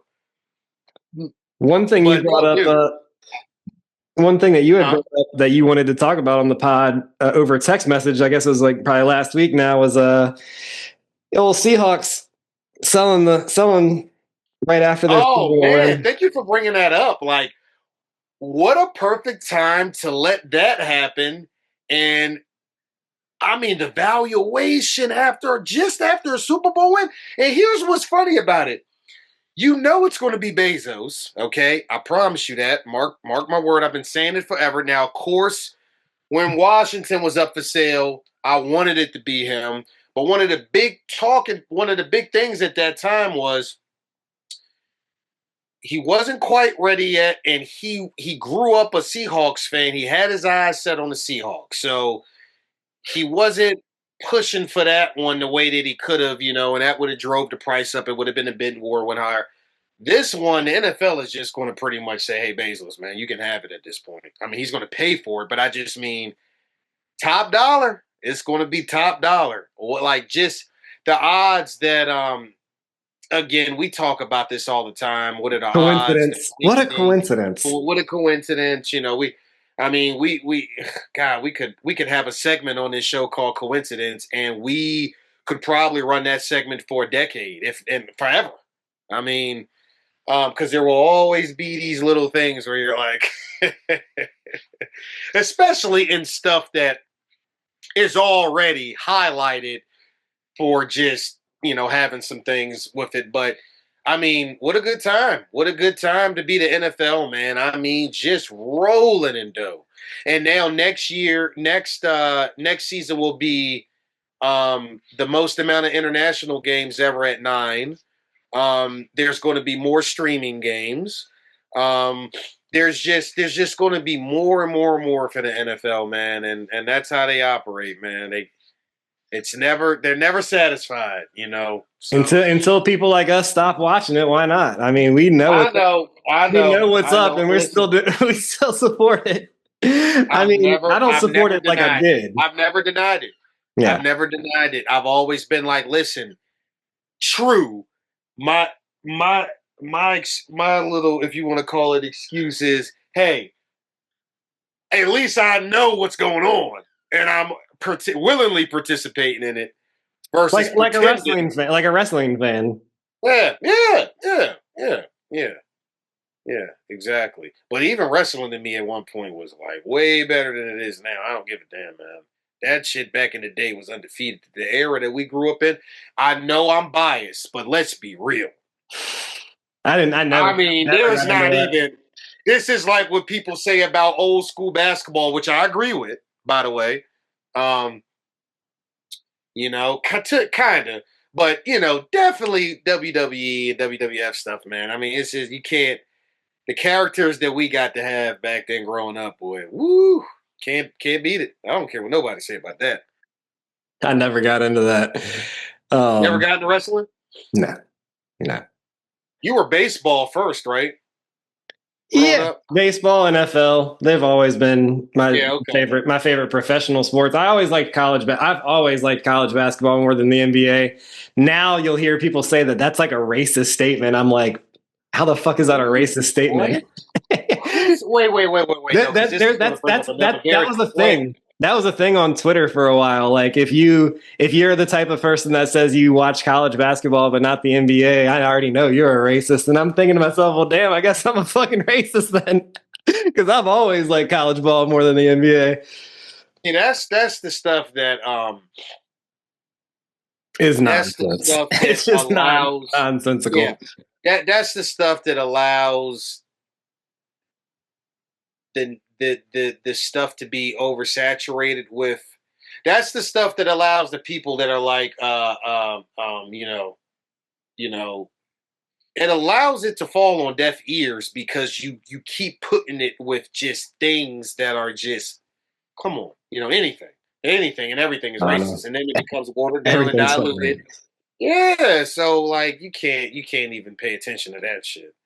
You're racist if you like. I'll never forget that time. How about the product? Yeah. Have you ever thought of that? The product? No, seriously. I'll never forget the time that fucking professional Harlem Globetrotter regular season. That's what the NBA is. Do you remember this? Okay, but I gotta tell this story. I'm pretty sure you'll remember it. When it was that short moment in time when we were living together at Jesse's, and and we had LT come through one night, and there was like a couple girls over, and I don't know how the topic came up, but they were like, they said something about racism, and I was like, I'm racist as fuck. And you and LT were like busting out laughing. You were like, LT was like, shut up, G. I don't even remember. Because you just kind of have to lean into it sometimes when something is so stupid that it's associated with racism. It's like, that has nothing. Oh, I think I remember. I think somebody there tried to pull that card or tried to. They weren't even talking about me. They weren't talking about me, but I was being sarcastic because they were talking about something that wasn't racist, and they were saying that it was racist, and I was like, I'm racist as fuck. and I'm hanging out with you and LT. Like y'all started laughing. They looked at me like kind of like, what the fuck did he just say? And you two just started laughing. Yeah. It's like, yes, you got to just lean into it and like make it funny. Oh, for sure. I don't know how else to deal with that at this point. For sure. These little nuggets is all on me right now. Yeah, all 4 kittens. Not all 4, 2 of them, and then Binks is coming under the table that I have the computer on. I mean, it gets crazy around here sometimes, man. Yeah. So, I'm But let me finish that thought, because my bad. Yeah. No, the last thing that I wanted to say, just in like involving sports, was like I was always more of an NFL fan than a college football fan. Even back, I remember when me and Timmy B were first becoming tight. He was always college first. He was a big Florida fan. And he got me into college. I was kind of into it because I liked Michael Vick and the Hokies, and during that era, I could rock with them a little bit. But they kind of started to fall off, after the Vick era. And I don't know, I just never really I always fucked with Virginia Tech, and I especially liked going to the games at Wayne Stadium. That was fun. But I just never. Oh, it'll be rocking there again with that new hire for sure. I agree, and I'm hoping that I can, that they're a national contender again, and that I can root for them on the national stage. But yeah, for sure. But part of the reason that I never got into college as much as pro is because I didn't really have a team that competed on the highest stage, at the BCS level, Yeah. But even though I don't have a team, this past year, I've already been on the outs with the NFL. even all the way dating back to our pod with Brian. G, but I But don't want you to. I know what you're going to say, G. college But is taking over, man. In terms of what I like more, it's the first time across any of the sports where I've changed my like. I've always liked pro baseball. College baseball just isn't on TV enough, even though I actually love it when it does come on the College World Series. But you don't know the players. You know, yeah, there's not a familiarity level with it. yeah. College basketball, I've just always liked, even though I'm liking it less because of all the transferring. NIL, I don't care about, but the transferring is too much. They got to limit the transferring. Dude, it's to me, it's actually the I told you the biggest two things with me with college is the conference reshuffles. I don't feel it anymore because the rivals aren't there. Yeah. And I don't like this every year. It's just free agency now. Yeah, I You know, hate I the like the kids transfer getting portal paid. needs to go. Like I've always been in favor of the players getting paid for their Getting paid. Absolutely. name, Me image, too. likeness. I'm 100% on board with that. Absolutely. But the transfer portal Absolutely. shit is out of control. It is. They got to rein that in for sure. Um, and It is. maybe they will. But that's the part that I don't like about college sports right now is the transferring. But I like that they're getting paid. I do like that. Some people don't like that. I like that. No, Um, I think it's now look, some of these numbers is a bit some of these it's numbers is crazy, getting but crazy. to me, they can restructure their NIL contract every year with the same school. True. Or you can transfer once in 4 years. I'm okay with that. Maybe make it like they used to, where they have to sit a year if they transfer. Maybe that'll stop all the fucking transferring. But I'm all for them getting paid. I'm not against that. But the fact that came in a package deal with the transfer portal, I don't like that. I don't Yeah. like the portal. That's too. I like being able to watch VCU basketball And like and know for a the couple guys for years, know four that the years. guys, yes, Yeah, yes. yeah. I can't. It's honestly turned me off so bad that It's worse in basketball than it is in football yeah, it is. in terms of It the is. transferring. It But is. but when you ultimately boil it down to as a sports fan, as somebody who just likes the pure sport of basketball, baseball, football, and other sports, college football, despite some of the things I don't like that we've already mentioned, they're putting a better product out than the NFL. This college football playoff was fun to watch, and the NFL. This was a ride. Indiana and Indiana was it's fun the to watch. story. Miami was fun to watch. Ole Miss was fun to watch. It was the Lane, them not letting Lane finish out with the boys. And look, I guess I get it. I like Lane though, so I wanted to see what the players were going to do, though. To me, it was just like I want to. And they went out and beat Georgia. They were one game away from the front. They could, if they had beaten Miami, they'd have been right there, man. Like that'd have been a hell of a story too. I wish he had went anywhere but LSU. I'm just not the biggest. When you just go to the big easy school, it's kind of like whatever to me, you know. It's like, but whatever. But that's how I go though. That's how I go, man. That's just what it is.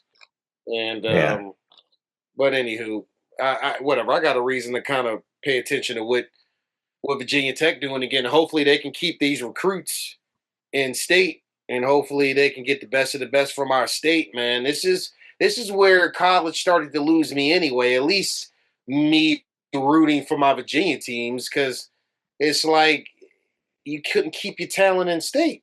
I can't understand state. JMU has been the best football team in this state for the last 4 or 5 years. Yeah, I mean, and that's crazy. That's crazy. That's crazy to me, but that's absolute fact. Yeah, absolute fact. Yeah, they're running the state. I know, and that's wild when you got and again, but look who was at the helm of that while running it. Now I think they've done it even without him. Even without him, they made it. They were the 12th seed in the college football playoff. They had no chance, obviously, but they made the college football playoff. True. But Signetti got something with him that I like, man.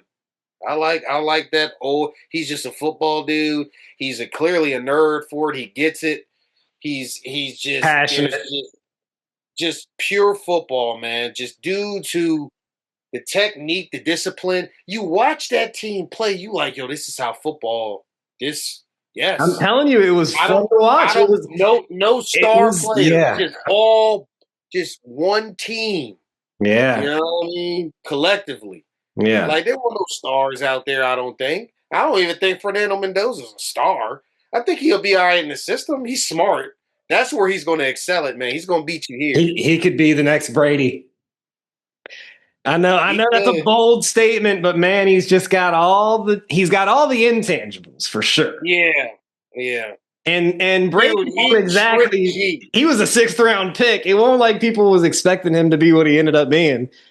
G, he trips me out. He's so clearly he studied media studies or communication or something. He does this thing where he looks you in your eye into the camera. He's looking and the way he He talks, enunciates. he enunciates so well. He G is speaks over the well. top. It's almost like no, you're too good at that. You gotta you Yeah. gotta He you got gotta that bring it Barack down. Obama swag to him, dude. Yeah, it's wild when he be Yeah. dude. Yeah. Dude, I'll give it to him. Yeah. Raiders are going to get one now. Let's see if hopefully they don't screw this boy up 7 ways to Sunday. But That's the thing, you never know with that's why it's like the NFL just I don't know. There's some clear like black magic weird shit that goes on in this with this NFL. That's what that the reason I watch it now is for the fucking sorcery. I don't even yeah, watch it for the game no you more. said it. You said it. You said it. The perfect word too. The For perfect word. real. Listen. I'll say it 1,000 times. We had a pod talking about this. It's mad. It's truly magical in the sense of black magic. In the sense of fucking crazy deception and manipulation. And look, now you see me, now you don't. Like all that shit. All of It's that. The illusion insane, bro. casting. It's insane. The Yeah. stuff that happened on And FedEx Vegas Field. always wins, bruh. Especially since DraftKings and FanDuel are like partners with the NFL now. Like it was probably some underground shit going on before, some like, mafia styles fixings and stuff like that. But now it's just in your fucking face. Like they don't give a fuck if you know it's fixed. It's wild. It's fucking wild. Nah, and then they do that thing where they play in your face by joking about it. Yeah. That shit always trips me out Yeah. because when you study them the way that we've studied them, you know what that means. That's a tactic that they use. It's like you can learn that in any Psych 101 class. It's. But anyway, yes, I know. I still continue to love the product though. I still continue to love the game. I love the off season. I love to play. I love all of it, man. It's just it is what it is. But in college football, I love too. It's just it's levels to it all for me. And I how I am with my team and all of that. But man, you talk about sorcery, man. It just reminds me. It just makes me think of what's happened at FedEx Field with the quarterbacks at the same yard line, at the same time frame, and the same this and the same like all of that stuff. This like you there. No, there's a guy that People I've don't. interviewed a couple of times, it's Dr. Luke. And we actually brought it up and I was talking about like, it being fixed, the stuff that we always talk about. But he was like, no, sometimes I feel like it's fixed on like a divine script, like not an NFL script writer. I think you either sent me to. I've heard you It's like talk some about shit that. that could only happen from way high up. You know what I mean? It's Right. not, these aren't NFL script writers or Vegas. Like this is some of the things that happen just are. It's just like they cooked it up for it to be magical in a Yeah, one but way, but but what then what if you could? We already know the yeah, things that these people can do. So I mean, it's why wild. can't you? It's Why can't wild. you? Yeah.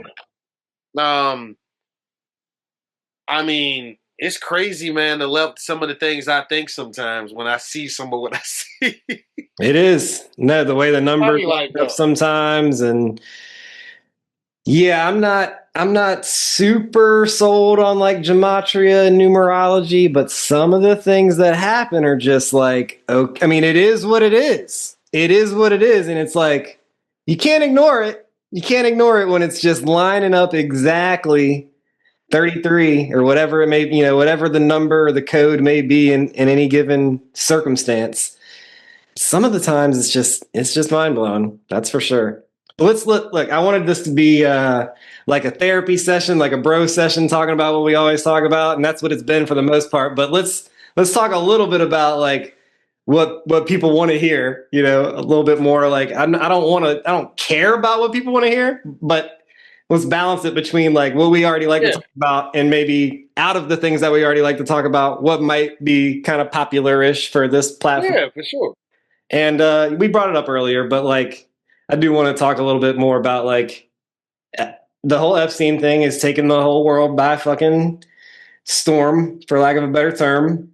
And even the quote unquote normies, NPCs, I hate like calling them that because I love everybody, but like the people who don't normally look into the people who would call us conspiracy theorists, right? Yeah, those people. Yeah. Those people. They're even talking about it now. So what's the agenda here? Quite frankly, the agenda here is to normalize it. To normalize pedophilia? Oof. Wow. Okay. Yeah. This is what this is. You introduce it. No, I mean there's the most odd. Okay, so I can't say that that's for sure the primary agenda.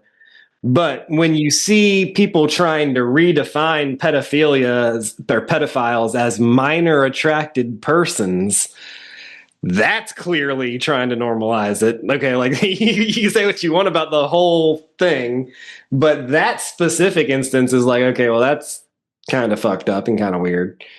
Now, people would say, no, you're looking at it the wrong way. This is about awareness about what's happening. Okay, well, this goes back to what I was saying earlier in this conversation. Okay, you have names, you have things, you have stuff. What's the plan? What are you going to do? What are you going to do? Social media.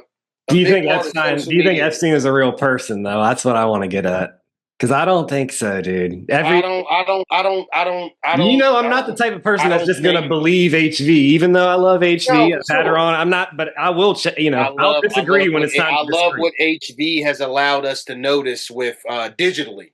And I'm telling you, again, it's not like I disagree with her just because she's the one saying it. And I still have strong disagreements when it comes to vaccines and some other things. My thing is whether he is or he isn't.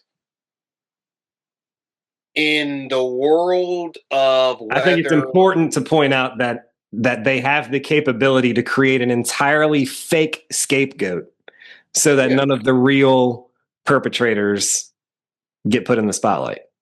Yeah, you can. Yeah, absolutely. And they've been doing this for a while now. And that's where I think HV and I differ a little bit. I think her reasoning behind why he's a digital person might not be the same reasoning why I think that they've created this digital person. But I agree with her that he's a digital person. And I think that regardless of what I might speculate why that is, she might have a different speculation as to why that is. I think the evidence behind the fact that he's a digital creation, a man on paper, that only exists on screens. Yeah. And on paper. He's got bank accounts, he's got associates, right? His corporate associate, because it's corporate, because it's on paper, So regardless, like you said, regardless of whether he's a real person or not, to me, and I agree with you on one level, but to me, it's important to really examine the evidence and to not hear me say Epstein's a digital creation and scoff at it, because you scoffed at the whole thing to begin with, and now it's news. So like, why not look into alternative understandings or takeaways from this whole situation? And when you actually listen, the fifth agreement is be skeptical, for sure. I'm cool. I'm a skeptic. Be skeptical, fine, but learn to listen to the people that you've ridiculed in the past that have been right. Yeah. Time and time and time and time and time and time and time and time again. It actually is fucking hilarious, really. But anyways, my point is, yes, you're right. On one level, it really doesn't matter whether he's a digital person or not. But let's take that a level deeper, address the fact he is a digital person, and then we can get a little bit more into, okay, there's facts and there's speculation.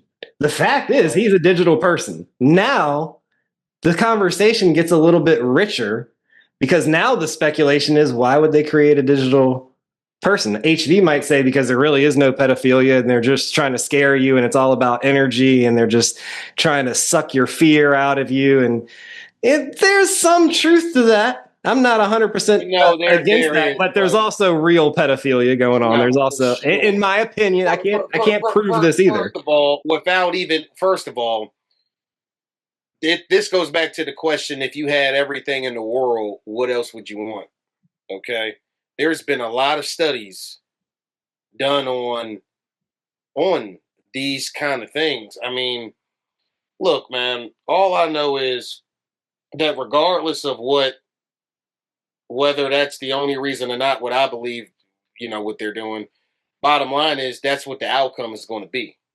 Because history has shown us that things that are taboo or things that are highlighted in their world, whether it starts off as being visceral or polarizing or not, turns into the norm. Doesn't matter. There's a cause and effect to everything. The effect of oversaturating something, or the effect of getting people to start to be. So you think ultimately, when you look at that, I'm gonna let you finish, but what I'm hearing is, at the highest level of the psyop, this is about desensitization. Big time. Most things are. And we are desensitized to most things. The few things that aren't, this is one of those things. Right. It's one of the few things people can still agree on. Yeah. So let's try to divide it even more, But people got to remember, your generation is irrelevant. They care about the youth. This is what they've always cared about. They care about getting you when you're young, your mind when you're young. Gen Z, not even Gen Z anymore. Whoever's coming before Gen Z is going to be the one growing up. Guess who they're going to be fighting for to protect? And then guess what? They're not going to be calling them what you just called them anymore. Why? Because the same way that we used to call, men who like men, we used to call them a certain thing. You don't hear people. What J. Cole said on the album. We mature. What J. Cole said. Yeah. Again, so it's not about whether it makes sense to us. It's about, again, thinking about it from what they want. They want the youth. The youth is going to grow up fighting for them, because first of all, the youth is going to grow up being aware about that stuff. Because I'm trying to tell you, bro, the same way that we know how to use the interwebs better than our parents, these folks know how to maneuver even better than some of us these days into spaces that they conjure up in. Let me ask you a question. How do you even, where do you think that these people hang out at to communicate with each other? The maps and all that other stuff or whatever. Where do you think they even, my point is that this, regardless of if they wanted that to be the case or not, that's the outcome, because history has taught us that's how things out. That's just the outcome of that. That's how it works. So all of this hoopla that, to be honest, and someone's going to say hoopla. The reason why I'm calling it hoopla is because, again, like I was saying earlier, going all the way back to when everybody was telling me how Trump's going to get arrested. Trump's going to jail. I remember that one thing when when was the one thing where they really thought he was going to go because it went to court or something? I don't even know what happened. My point is that in their world, the things that you think is going to happen, that's not how it works. And I don't know why people don't understand that yet.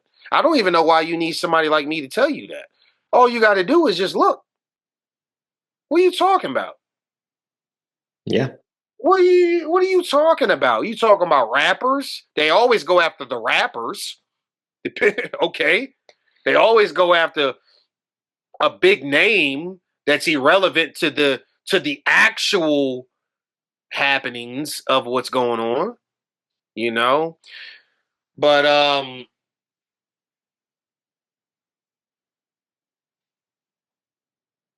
look, HV could be right, man. All of these people that have been known through history. He's an The important voice. the Alistair, hold on, the Alistair Crawleys and the Oh, yeah. and the big name. All of these people always end up being what, G, by the time it's said and done. You tell me. Their brand ends up being worth millions and billions. Everybody. You can think of the most evilest person right now, murderous, killing husband, shooting school up. You could call it whatever you want to call it. All of it, if you looked at their situations as brands, all of those brands is booming in the upper world's economy. So what are we talking about? It's got your attention. That's worth a lot to them. It's got your emotions. That's worth a lot to them. It's got you here. So all of that is very high value. Money is only valuable to us because they control us with it. They don't give a fuck about none of that shit. They got other stuff to worry about, right? So my point is just like this here right here, all of them, HV might be right just off the fact that all of these folks' brands is booming. So it's like, yo, they could have just created all of them for all the get-go, for all we know. Again, this goes back to what I said to you day one of our first pod ever, G, and I've said it a million times. Don't none of us know nothing. And none of us has even seen anything. None of y'all that think you got it figured out or know it, including me, or our opinions or whatever, we've not seen any of this. Everything that we hear about, we're told. But I have to say, what? It seems, and this is again something that most people would agree on. One of those few things that I think most people would agree on is that our experience of life, regardless of how that mystery unfolds and what we know and don't know, and mostly don't know, right? The experience seems to be getting stranger. like more unpredictable. Mainly not even from our own experience. It's mainly because we're plugged in to the matrix 24/7 through our phones now. If you really pay attention to what we experience outside day in and day out, is nothing compared to anything that they tell us. My experiences with Caucasian people and my experience with all this and that and everything that I've been told about all kind of stuff is never the experience that we're told. And this is why my belief has always been about I'm almost anti whatever you're trying to get me to feel. Like I be telling Dad all the time when he be trying, worry about this, worry about that. I'm like, Dad, your worry come from what you listen to and watch every day. I'm just gonna keep it a buck with you. You've been here longer than anybody I know. You've been here for 88 years, sir. I still need you to tell me. Now, obviously, he comes from a different era. So, but even some of the things that I've asked him about that era, I'm like, I hear what he's telling me, and my question to him is, did you experience that? I always make sure I ask that because that era, man, boy, I know they've had some experiences through things, but I just be wanting to know for sure because sometimes I'll be like, I hear a lot of what you've been told, even you at 88 years old. That's interesting to me. I pay attention to that.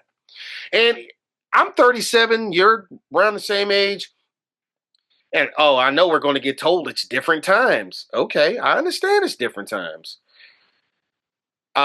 If it's different times, then I wouldn't be hearing a lot of the same conversations that I hear all the time, right? So if those conversations are the ones driving the narrative, what I want to know is, what is your experience? Again, did you experience this for yourself? And I'm not here to shit on anybody's experiences, you know? If you experience something traumatic or racist or whatever, homophobic, and Jew hate, that's unfortunate. But we also, I think, play victim a lot too. I mean, are you playing victim? I mean, are you, is that, like, is like some of the hate thing is like, but again, who am I to tell somebody how they feel, right? Again, true. Everyone's experience is different. But gee, that's what makes it unique, because you know that anybody can anybody can. There's a lot of that out here too, like psychological manipulation. Like, yo, I know what I'm doing here by weaponizing this or playing this a certain way. Like, people do that. Like, bottom line, people do that. You know, the woe is me, or But again, like, it's They hard take to things just. personally. That's the dream. I mean, everything boils down. The Toltecs have this shit dialed in, bro. Like No, listen. my I first know trip some to of this. Mexico was to Teotihuacan at the end of December. Right. And that was really that's the one that's been I've been living in bliss since I got back, dude. They call the history of Teotihuacan is the place where man becomes God. And I've been in God mode pretty much 2026. I have a picture of the sunrise on January 26 from a hot air balloon above the pyramids at Teotihuacan. That was how my year started.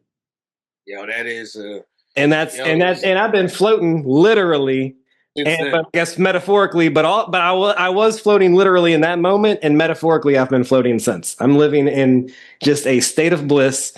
All credit goes to, I don't want to say all credit. All credit goes to Toltec wisdom and me for seeing and agreeing with the vision, because these books are out here and ain't not and I don't think anybody else seeing the vision and agreeing with it to the degree that right. Exactly. So I got to give myself credit too. But yeah, I mean, the Toltecs really have this shit dialed in, man. And everything you're talking about just a minute ago comes down to two things, and it's the dream of hell. The dream of hell is making assumptions and taking them personally. And just like you're talking about, the assumptions come from what we've been told on the television, not what we've experienced. Most people, I can't say every assumption, right? But a lot. The majority of assumptions that are made out here. Nothing is absolute. Nothing is whole. There are people out here with plenty of But experience. it's way too many assumptions. Right. Period. Whether it's the assumptions based, even if it's based on your experience, your experience doesn't repeat itself. Life proves that, yes, there are patterns. It's like it's spiral, but you're either spiraling up, you're either growing, or you're just getting stuck, or you're going down. You know what I mean? Like, it doesn't repeat. Your reaction to it does change, like how the cycle manifests. You're either going up or you're not. You know what I mean? And even on your experience, like, you can say, okay, this is what's happened to me before, so this is obviously a possibility or a likelihood that this is going to happen in this similar situation. But right. It's just like that quote: "You never cross the same river twice, because you're not the same man, and that river is not the same river." Yeah. You know what I mean? And it might be a very similar situation or circumstance. It might, you might be playing the same exact opponent on the same exact day a year later, and the weather is the same, but it's still not exactly the same. You know what I mean? It's always, no two moments are exactly alike in the dream, and that's why it's important to not believe your assumptions. Even if you can't help but make it. Because sometimes our brains will do it, whether we like for sure. consciously want to or not. But you can be aware enough to not take the assumption personally. You can be aware enough to recognize that it's an assumption and not the truth. Yeah. You can have that awareness, Yep. And I think that is the way out of hell. If we want to stop dreaming hell and start living in heaven on earth, we need to stop making assumptions and even more importantly, in my opinion, stop taking every little fucking thing personally. I see it from people that I love in the truth-seeking movement that are like, Yeah. you take fucking everything that the lefties do personally. It's like, yes, they're a little crazy, but like just let reality mirror that crazy back to them, because when you react, now you're validating them. Yeah. Yeah. That's a good point. And the same shit with the way the left treats MAGA's nonsense. Like, don't take it fucking personally. Let life reflect back onto them how ridiculous they are. Because when you react, you're validating their hatred or whatever, their distaste for you. It's like, just don't even react. Who gives a fuck? If you really think they're that shitty of people, then why do you give a fuck what they think? On both, Yeah. that applies to both sides. Yeah, I know, man. But they can't. They love each other, man. It's like they act like they hate each other, but they need each other. They need somebody to project their fucking internal hate onto. It's so ridiculous, dude. It's immature, really. They haven't I grown up. was just about to say it's adult immaturity at its at its peak adult immaturity. But again, I guess the same understandings and teachings and readings and ability to evolve and awareness and other things is out there for everyone, though. So again, I find myself getting, I get mad at the powers that be, but at the same token, I be looking at us too sometimes, like, We're letting it happen. We're going on, just going right along with it. It's one thing to be aware, and it's one thing to speak the truth. I don't even want to say your truth. It's okay to speak the truth about it, but I don't think getting angry about it does anything. Awareness, making other people aware. If they don't want to yeah, hear it, okay, at that point, it's like, I'm not going to take it personally. You clearly don't want to hear the truth. I'm not going to take that personally, but I'm at least going to try to spread that awareness, because things aren't going to change on a collective level until people start coming to terms with the truth, start facing their own self, start facing the fact that you're the one taking everything personally. You're the one making assumptions about everything. You're the one not doing your best. You're the one that wants to be skeptical about everything, but you don't want to listen to anybody. yeah, yeah. Ain't it the truth? You're the I one tell not you. being impeccable with your word. Like, it really, like, these 5 agreements, it's like, they're slept on. Yeah, and it's Even I and sleep. it's Even I sleep. Well, I talk about them all the time, and every single day, even like earlier today until right now, I've learned at least a little bit about like how powerful that is. Like the practice of it. Like we're talking about experience and right. like the actual interaction with reality. That engagement. It's like on a real level. The more you apply them, the more you realize how important it is to apply them. Right. Yeah. It is definitely it's only 4 of them, and they may come off sounding The fifth simple, one but is the fifth one's pretty. I call them. I mean, the 4 agreements. Yes, that's like the introduction to Toltec wisdom for me. But the fifth agreement is, it kind of like completes the circle almost. uh-huh. It's like you can be skeptical about the 4 agreements, but learn to listen. Yeah. Yeah. You know what I mean? Oh, yeah, yeah. Yeah. Even that is true though. But you no, exactly. And I think I think that's his point too, a lot of it, for sure. Um if it could all be so simple, but It really is, though. It's but it, but people I know, believe in lies, and that's what makes everything complicated. yeah, I know. But I think it you got forces out here who that's their full-time job. And then you got others who kind of choose I think choose to be, who wanted to be that way in a sense. I don't know. You ain't never gonna. So it's never gonna fully figure this thing out, man. I'll tell you that much. Yeah, I don't think there's anything to figure out, though. I think we can either live, enjoy, and start being real, or we can continue lying to each other and to ourselves. For me, I'm not going to do that. But like, I also recognize that like we're still in the dark, collectively. Yeah. Oh and, yeah. And that is what it is, But like, it's like that Bob Marley quote, and I'm going to butcher the quote, but he's like, the people who are making this world darker are not taking a day off. So why should I light up the darkness? It's like, yeah, I'm gonna not take it personally.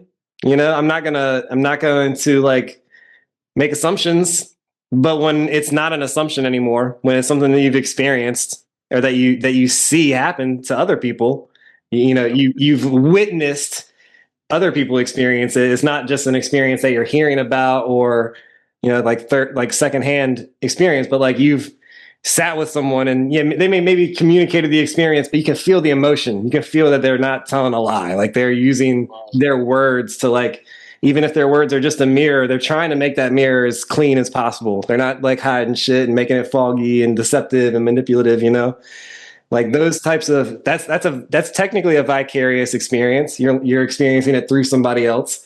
But when you feel it on that level, that like visceral emotional level, it's like that's like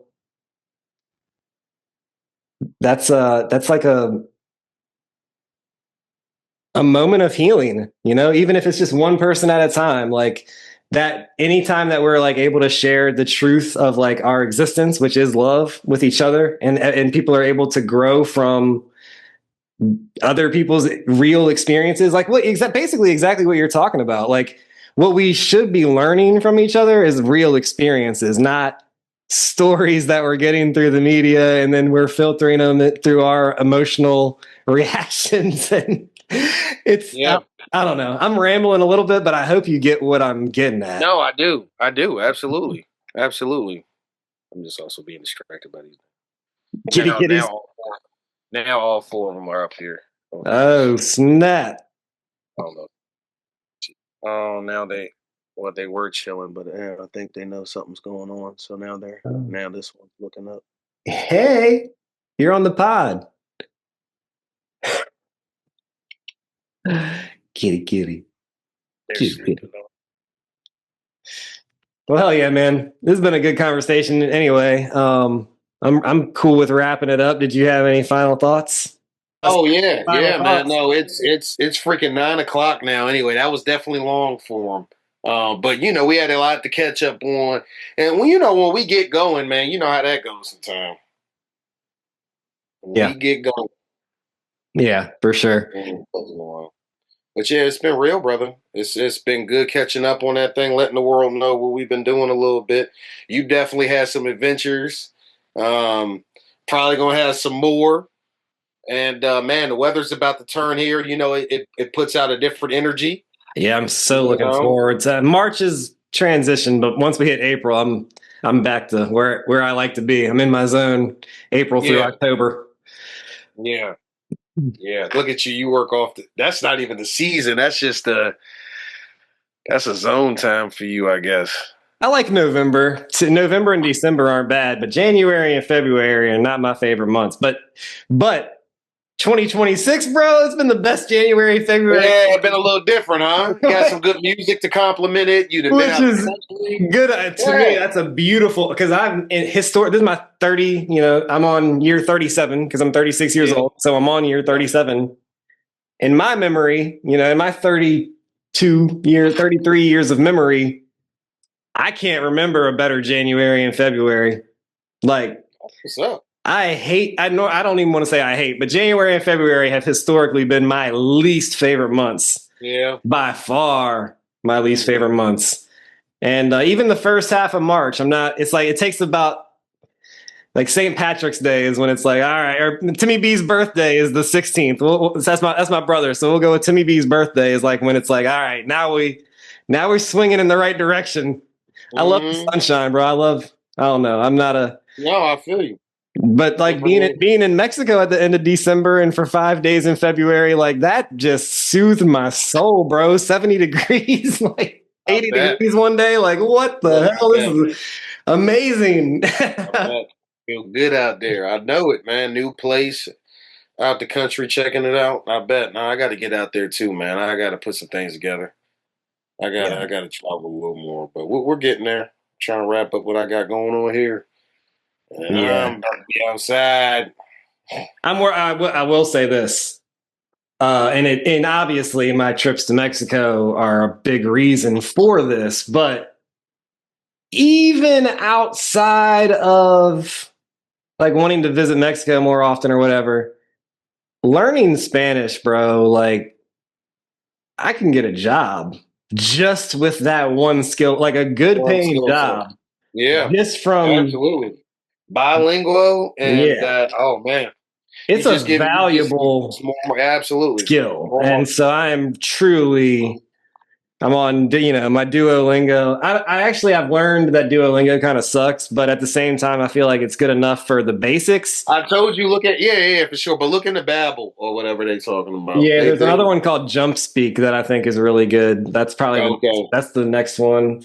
Yeah. There's a few different ones. There's one called Speak. There's a few different ones. I'm going to look into it before I switch over. But until I get the basics down, I'm just going to stick with Duolingo. I need to get like the very basic, the conjugations and shit, like, tango, tangas, tanga, like just little things like that. Because in English, it's like he jumps, she jumps, you jump, I jump. But like with them, like the way the word ends is what determines whether it's like, it's kind of like French. I don't know. What did you take in high school? Do you remember? Spanish. Oh, yeah. So you already know what I'm talking about. It's like, the way the word, it's been a while, but the way the word ends is like how you know whether they're saying I or you or he or she or they. Yeah. It's not like they don't have pronouns. It's like the suffix to the word is the pronoun, kind of. Yeah. I'm sure they don't have pronouns. Well, that's the whole like Latino, Latina, and then like the liberals here were trying to make it Latinx, and the and my people, true to form, they were like, "Fuck this shit! Don't call me no fucking Latinx. Fuck you." I'm like, yes, people. Man. And my people, true to form. Boy, I tell you. They said, fuck that. We rejecting that shit. It's been Latino and Latina for ever since the Spanish fucking came over here and killed our ancestors. We're going to keep it like that. Yeah. But I don't know. I mean, the whole gender thing, like, I get both sides, man. I get both sides of it, and I just don't take shit personally no more. Like, if that's what you want to do, if that's how you want to express yourself, go the fuck ahead. I mean, what can you do, man? This thing's evolving, bro. I done said it a million times. I always used to wonder back hearing my dad and my cousins and uncles and all them talk. I used to always be like, when am I going to be at the age where I'm hearing that, or when I sound like that? And this thing just is evolving, man. It is what it is. It is what it is, man. Yeah, we can do about it. One day it's like I might not personally agree with it, but I don't try to tell people what to do anymore. Like I don't know. I'm not God. I'm not in charge of this shit. I'm just doing what I can do with the resources that I have. And I mean, ultimately, man, I'm starting to see every act that everybody does. It's either an act of love, which is what I do my best, how I do my best to live. I try to make every action based in love, but instead of seeing other actions as like unaware or like NPC or whatever, like to me, it's either an act of love or a call for love, man. And it's a lot of people out here that they seem angry, they seem upset, they whatever, but it's a call for love, man. It's like, I think if we just, instead of responding to things that we feel in our heart are wrong or bad or whatever, instead of like being so reactive, like, you don't have to agree with somebody to show them respect or to show them love, And that's where I'm at with with everything that I've ever even disagreed with in the past, or, Yeah. anything that I feel some type of way about, like that I would never personally do that. Like, okay, but I'm not them. They're not me. You know what I mean? So it is kind of, I don't know. In that way, I feel like I'm becoming more liberal. Hey, man. Listen, I don't really care about that shit when it comes. I don't really care about that shit either. I feel like everybody should be able to like think about every single issue by itself. We need to stop automatically if I don't fuck with ICE. I think the way that this administration is handling the immigration shit is fucked up. Really. I mean, the MAGA people wanted to complain about that, and I was just as loud with them. The vaccine passport and the vaccine mandates, all that shit was ridiculous. And I was, I don't want to say I was MAGA, but I agreed with MAGA, with the majority of MAGA when it came to that issue. But how they said that that's like Nazis asking for papers, the vaccine mandates or the vaccine cards or whatever. Well, how the fuck is ICE any different? Like asking people for their papers, just walking up to people, prove you're a citizen. They haven't committed a crime. They haven't done anything fucking wrong. Like that shit's fucked up, dude. Trump's making me a liberal. He's fucking up. That aspect's interesting. But again, I think it's all part of the plan. Yeah, people need to stop worrying about sides and start doing what's speaking and feeling and siding with what's right and true rather than Democrat or Republican or conservative or liberal. Fuck all of that shit, dude. What's right? It's not right to fucking detain people just because they have brown skin. I'm saying, like, that's just fucked up, dude. I don't care. Like, I know racism isn't necessarily as bad as the liberal media makes it out to be, as you always like to say, but that's pretty fucking racist, dude. To just be like, oh, you live in Minneapolis and you got brown skin, so let me just fucking grab you and throw you in the back of this truck. Like, I don't know. Again, I don't know. No, you're right. It's wild if it's wild if it's going down that way. Yeah, exactly. That's why I said I don't know, because we never know. If you're hearing it through the media, I'm going to be skeptical. But unfortunately, it's just what it is. There's people's experience, and I don't know. There's just a level of intuition. Sometimes you have to like discern: is this person being real or not? Like, and again, you never know. I get that. You got to just stay aware. I get all that. Yeah. To me, what's going on? A lot of characters that talked about a lot of these things that we know. It's crazy how it gets you, man, but it gets you to the point. I'm not saying so people, when they talk about the immigration issue and I'll say something like that, then if I'm talking to somebody who leans more conservative, they'll be like, oh, so you just for open borders? And it's like, why do people really hate on open, like borders are fucking imaginary lines to begin with. And to me, but I know, but then, okay, I know where you're going with it, because then it's like, oh, are you going to just come let them live in your house? It's like, I'm not saying there shouldn't be boundaries at all. I'm saying maybe the ones that should matter should be more local and regional. Like, why the fuck do I care about the border between New Mexico and Arizona and Mexico? Like, and then we can even get more nuanced, because like, what if they're like planting fruit forests? Like, what if they're permaculturists and they're like creating abundance for the area? Like, if you come into somebody else's area, town, local, whatever, and you start like killing people or like hurting children or whatever, like, yeah, get that person out of here. I don't care how you get them out of there. If it's extreme enough, kill them. Like, whatever. I'm not even necessarily against the death penalty in certain situations, but the border thing is fucking weird to me, dude. We're drawing like, and I think of this more from just being a cannabis connoisseur. Like, I'm in Virginia right now, so I'm cool to have an ounce. But like, if I'm gonna go to Kentucky, I need to like look up the laws before I just like cross this imaginary line. You know what I mean? Like, but then you can apply that to everything. Like, what makes somebody illegal anyway? Like, that's like, we're all fucking human beings. Like, I think if you want to deport people or like what? To me, it's like we should care enough about Mexico to where, or any other country. Let's say it's fucking England or fucking France, whatever. If some Frenchman comes over here and commits a crime, like a fucking serious crime, say they bomb a building or whatever, like, do we send them back to France or do we punish them under US laws because they were on US? Like, all of these questions are just like, there's not enough questions and there's too much like, this is just what it is. You're a French citizen or you're, I don't know, man. I know I like cultures. I like localities. I like regions. I just feel like maybe things have gotten too big for like national borders. I don't know. I know this is like radical think, and like a lot of people would even on the left say that we need reasonable immigration. But what's fucking reasonable? Like, what? I don't know. Like, what happens? What happens? Let me just put out this situation.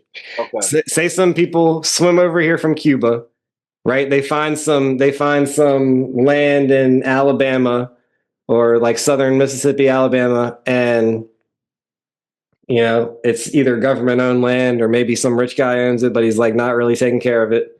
And they like carve out like 100 acres of like fruit trees, and like they start planting all these, you know, wild varieties of fruits and vegetables that are hardly even on the shelves, because you know there's so many different fruits and vegetables that we don't see in the grocery store because the machine, it's not easy for a machine to pick and do all the work, you know what I mean? Like some plants that can only be picked, fruits that can only be picked by hand and stuff, they're not super popular because they're not easily commodified, right? But like, let's say some illegal Cubans come over here and they plant this beautiful plant, you know, fruit tree forest, and they've got vegetables growing, they got herbs growing, they got some cattle and some chicken, maybe even like a little fish pond, and they're like giving or you like allowing people to come onto their land and take food, and they're basically just providing sustenance for the wildlife of the area. They can provide, they're increasing the happiness and the joy and the just, what's the word I'm looking for? Abundance, the abundance of food, and just the way that people can, they're improving the quality of life for people in the area. Is that somebody that you're going to say, you're illegal, I need to deport you back to Cuba? Like, I don't know, man. I think we need to judge people based on what they do and not where they're from. For sure. And how they treat people and like their intentions. And let's just be real with each other instead of, oh, you're a fucking Cuban or you're a Dominican or a Haitian or whatever. You don't belong here. Like, no, you don't belong here if you're beating children up or beating women up or killing people. Like, if you're doing that type of shit, yeah, like I get why some of the people on the right feel the way they do, but like, also, are you not just exaggerating all of the negative cases and ignoring all of the like benefits that we get from having diversity of culture and diversity of understanding what different plants and animal, like everything, all of the knowledge, all different local regional knowledges could be shared if we just like didn't treat people like they were fucking below you, you know? Like, nobody's fucking below you. People need to stop treating people like they're fucking below them, you know? Oh, you don't speak English and you're in America, so you're a bad person. Like, I didn't like the feeling of like, you know, when I was in Mexico, I would say 80 to 90% of them mad cool.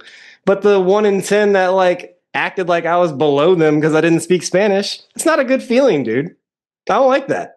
And I don't want to make people feel like that over here. You know what I mean? Like, yeah. You know what I'm saying? Just because I didn't learn your fucking language doesn't mean I'm less intelligent or like less valuable to humanity than you. You know what I mean? Yeah. But when there's the flip side of it, where I'm barely speaking any fucking Spanish, you know, yo hablo un poquito español, like very small amount, right? Mm-hmm. But just me trying I remember Yes. this barista at this coffee joint that I went to one morning. She was like the sweetest angel in the world, and she loved that I was trying. She thought it was cute. You know what I mean? It's like that is a great feeling. You know what I mean? Yeah. And like that's how I want to treat somebody who's got broken English, but they're trying. You know what I mean? In America, obviously that's the native language here. I get that that's the norm, but it doesn't make them beneath me. No, If for sure. you know what I'm saying? Like, I don't know, man. People treat each other so fucked up, man. It's the problem with that's the whole dream of hell is people acting like they're superior to other people. Like, it's crazy, dude. We're all just fragments of God and treating people like we're the only God and they're fucking plebs or something. I don't know. I've, Yeah. I've had my own maturation process. I'm not saying I've always been perfect. I'm not nobody's ever going to be perfect from the point of view of the judge. You know what I mean? Like the only thing that's perfect is love. And like to me, the word love is misunderstood. It's to me, it's the totality of emotions, really. And what you could think of as the creative force that created everything that we experience. Some people might call that God, right? But the word I want to get to is respect.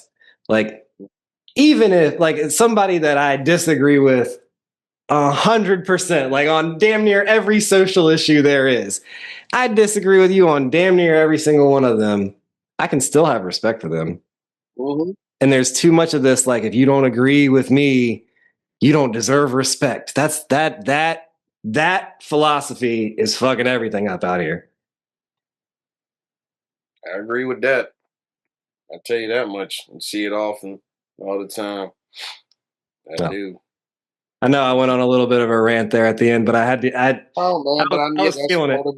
that's part of what you wanted to talk about tonight. I know it's been on your mind, especially through your firsthand experience with being around a different type of culture and all of that. Like it hits even harder then because now you kind of in the mix of you're in the mix of what you of what you see being done wrong, you know what I mean? And then you come back into the environment of where it's being pushed at you that it's going about there, things are happening a certain way with it and all that. And I can get you fired up. I understand that. Yeah, and but it's fired up with a more mature, Of course. balanced type of. Anybody who listens to this pod or listens to you know that.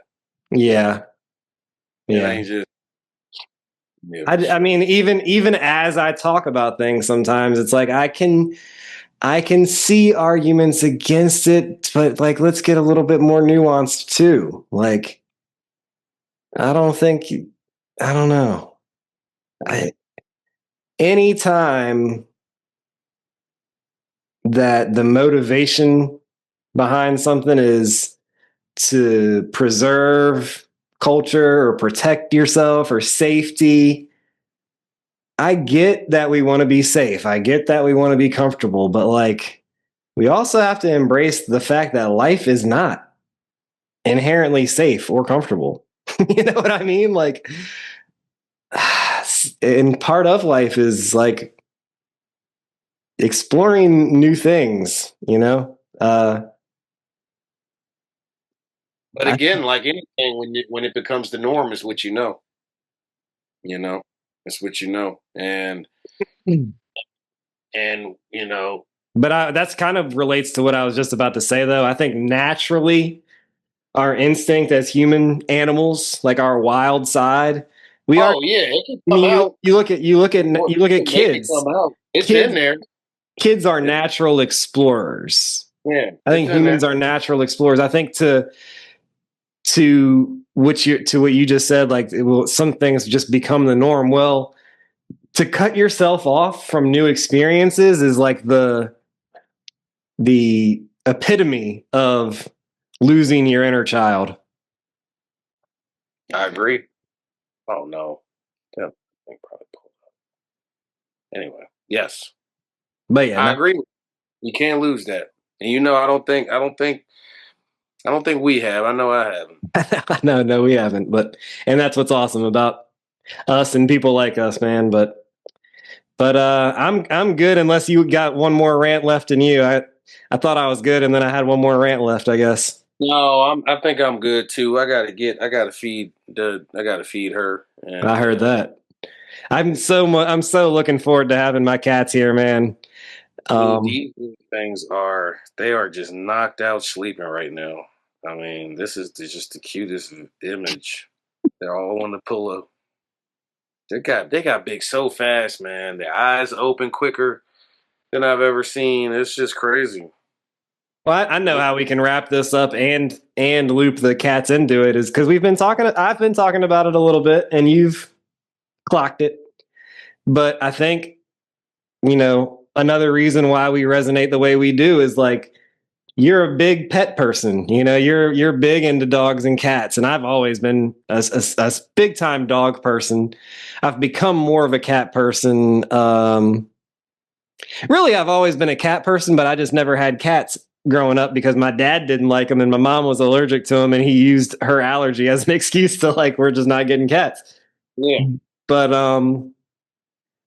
even though cats and dogs obviously have very different personalities, and even cats is a little different because their personalities vary so much from cat to cat.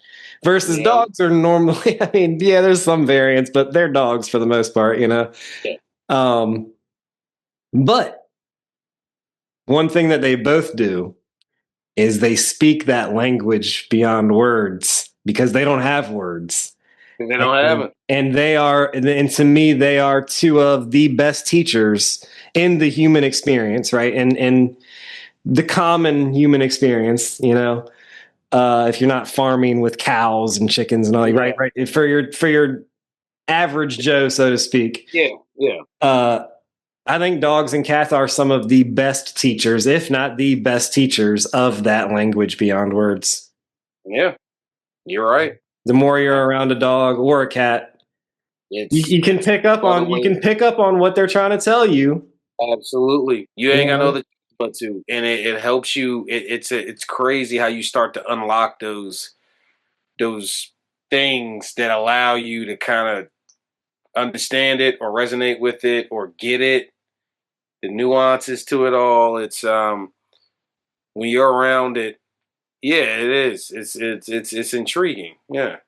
No, but you're right. We do. And I never thought that I would go the cat route. Not that I even chose them. They kind of chose me, and that's just kind of how that played out. Yeah. Um, it happens that way sometimes. But like I Yeah. said, I guess we're doing this. We're doing it. But No, yeah, man, it's that's look, all I. it's worked out perfectly and beautifully because Oh, it really has. with Binks and Aspen's first litter. Or I guess you're not even sure if Binks is the father, though, are you? Or Aspen? I'm not sure which is the male and female, Yeah. but What the first one or the second one? either.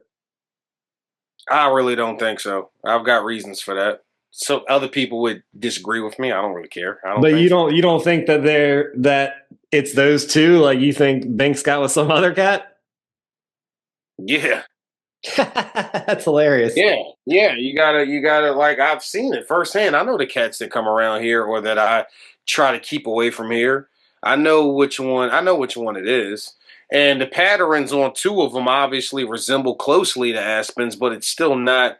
Until you see the other cat, then no one is really going to truly understand it the way I understand it. But No, I mean uh, there's I always trust still a your chance. intuition on it. Always a chance. But I would be willing to highly bet that he wasn't. No, Definitely not from the first batch. Definitely not from the first one. okay. Well, the whole reason I bring it up is, I really wanted a cat out of that first litter, but I was still living with Stacy, and Yeah. she just, I don't know, man. We just know, like, I'm not saying that we were already done Not, not, by that point, but like there was just even more confirmation that like we just can't. I need a cat. yeah. I want a cat so bad. I've never had a cat, and cats are amazing. Like they They're cool in their own They're way. They're dialed into that. Like, yeah. even more than dogs, I think cats are dialed into Dogs, that. dogs can be. Now, I'm not going to say they Right, are. Some right. are not. Some of them Some, can be, a but lot they, of them are yeah, way more aloof. You know what I'm right, saying? right. Dialed in, for Cats are sure. more naturally dialed into that language beyond words. You know, Yeah, they are really dialed in, and obviously some of them like to just, they're not as friendly or as social, I guess, as other cats, and definitely not dogs. But I like the fact that there's more variety and personality with cats, because it's like, I don't know, it just makes them more human, I think. yeah, it does. But you're right about that, and I think that's what I learned as I became more familiar with them. Obviously, so yeah. Hell yeah, man. Beautiful conversation. You need to come Always up here and in like a couple Sundays and do one in person. Oh yeah. To do the in person one, that's gonna be dope, man. Because I love what you did with the place, and it's very homey. You Yeah, we hosted the could, Super Bowl party there, got the crew together. First of all, it was a turnout than I thought it would be. Great time, by the way. bruh. Damn, I mean, I mean, it's not gonna be a Super Bowl one, but when this weather break, we need to do some more of that. Memorial Day, maybe Memorial Day party. But Like that. dude, I gotta say this though. My invite list was probably like half white. Not that race matters at all, but just it was funny that like my invite list was like half white and half black, and all my black friends showed up. Oh, we showed up and showed out, man. It was a good time. That's for sure. Oh man, I think I was the only white dude there for parts of it. I was like, damn, looking around like, damn, Other than your other boy, yeah. Other than your, yeah, I'm really the token white guy here, huh? I walked into. That shit was hilarious. It was a good time though, man. I had a good time, dude. When I have good times like that, man, it always makes me want to. Like, I'm like, shit. When are we gonna do that again? And how are we gonna do it again next time? And blah blah blah. Yeah. No, when the weather warms up, we're gonna do something outside. I'm gonna have a fire and shit. I kind of wanted to have it was too cold for a fire. That's how Oh, fucking bro, it was. I mean, you had this was a cold winter. We actually had a winter this winter. We actually Yeah. had It was a short winter. though. It was short because it's warm. I mean, I think I brought the sunshine back from La Paz, bro. As soon as I got back, I was like, oh, we in the 50s and 60s now. Like, we cool I now. mean, but that, yeah, I mean, for sure. But that was after 4 weeks of Antarctica out this joint. It was crazy, There was snow on the ground when I left for La Paz. dude. And when And I then got back, I was like, straight yo, home, this is though, like, so much better. yeah, That nah, 1 week, it warmed up. yeah. But man, it's been real, brother. Yeah, let's do this again soon, man. Soon, not 10 months. All right, Absol, It won't be 10 months this time. fucking ASAP Rocky. Oh, for real, and I'm upset at him about that. Not it's whatever. I didn't heard enough arguments about that. It is what it is. You can't rush art. I understand that. Look, I do have to fit. Nah, even though I gotta say this. I gotta say this. As much as you're into music, fuck LT. I don't care. You gotta give Rec more love, man. I need to hear what you think on So let me say this. All right. ask permission or ask forgiveness, not permission. 3 songs on the EP. He went 3 for 3. I need you to check that out and tell me what you think. I already know you're gonna say it's fire, but I need you to know it's fire. I think with certain people, listen, music is also about look, there's artists that I know the messaging is there, and I don't listen to as much because it's How like about I this? know the there and I appreciate the message, but the musical sometimes a flow, a delivery, there's a certain style of rap. Like everybody has different ways of rapping. That's what makes it unique. That's what makes it their own. That's what makes them have their core fan base and more and more and more. I know what everyone sounds like. It's like sometimes the message can be there. I like to hear it a certain way. I can't help it. I can always still pay respect. You may even have a song or two that's gonna make my playlist, and I'm gonna understand what time it is with you. Just listen to I will. ask forgiveness, not permission. You tell me to listen to something, I do listen to it though. That's one you've been sleeping on though, and I'm telling you. Oh yeah, I got it. Bro really brought the flames, but I mean that the first number is 4 tracks, but number 1 is the intro. Like you can skip that; it's not even a song. But that first track, number 2, I say you went 3 for 3. But if there's one song you're gonna like, that first one is fucking ridiculous. He just drops the fucking napalm on our ass. It's like, yeah, that's okay. All right, I hear you. Not to be fucked with. Not to be fucked with. Oh, it's in heavy rotation right now, though. It's no, the fall off. The fall off is what I. And with it being 2 discs, it's like it takes up pretty much my whole day in terms of the amount of time I've got to listen to something. So I get it, but nah, you got it. It's only 3 tracks. It ain't a whole. And even, I mean, those other 2 tracks are both Out for Blood and Sorry to Nobody or Sorry for Nobody. Those are great, fucking amazing tracks too. But that first one, I was like, even LT, if he gave it a real chance, he would have to be like, oh, okay.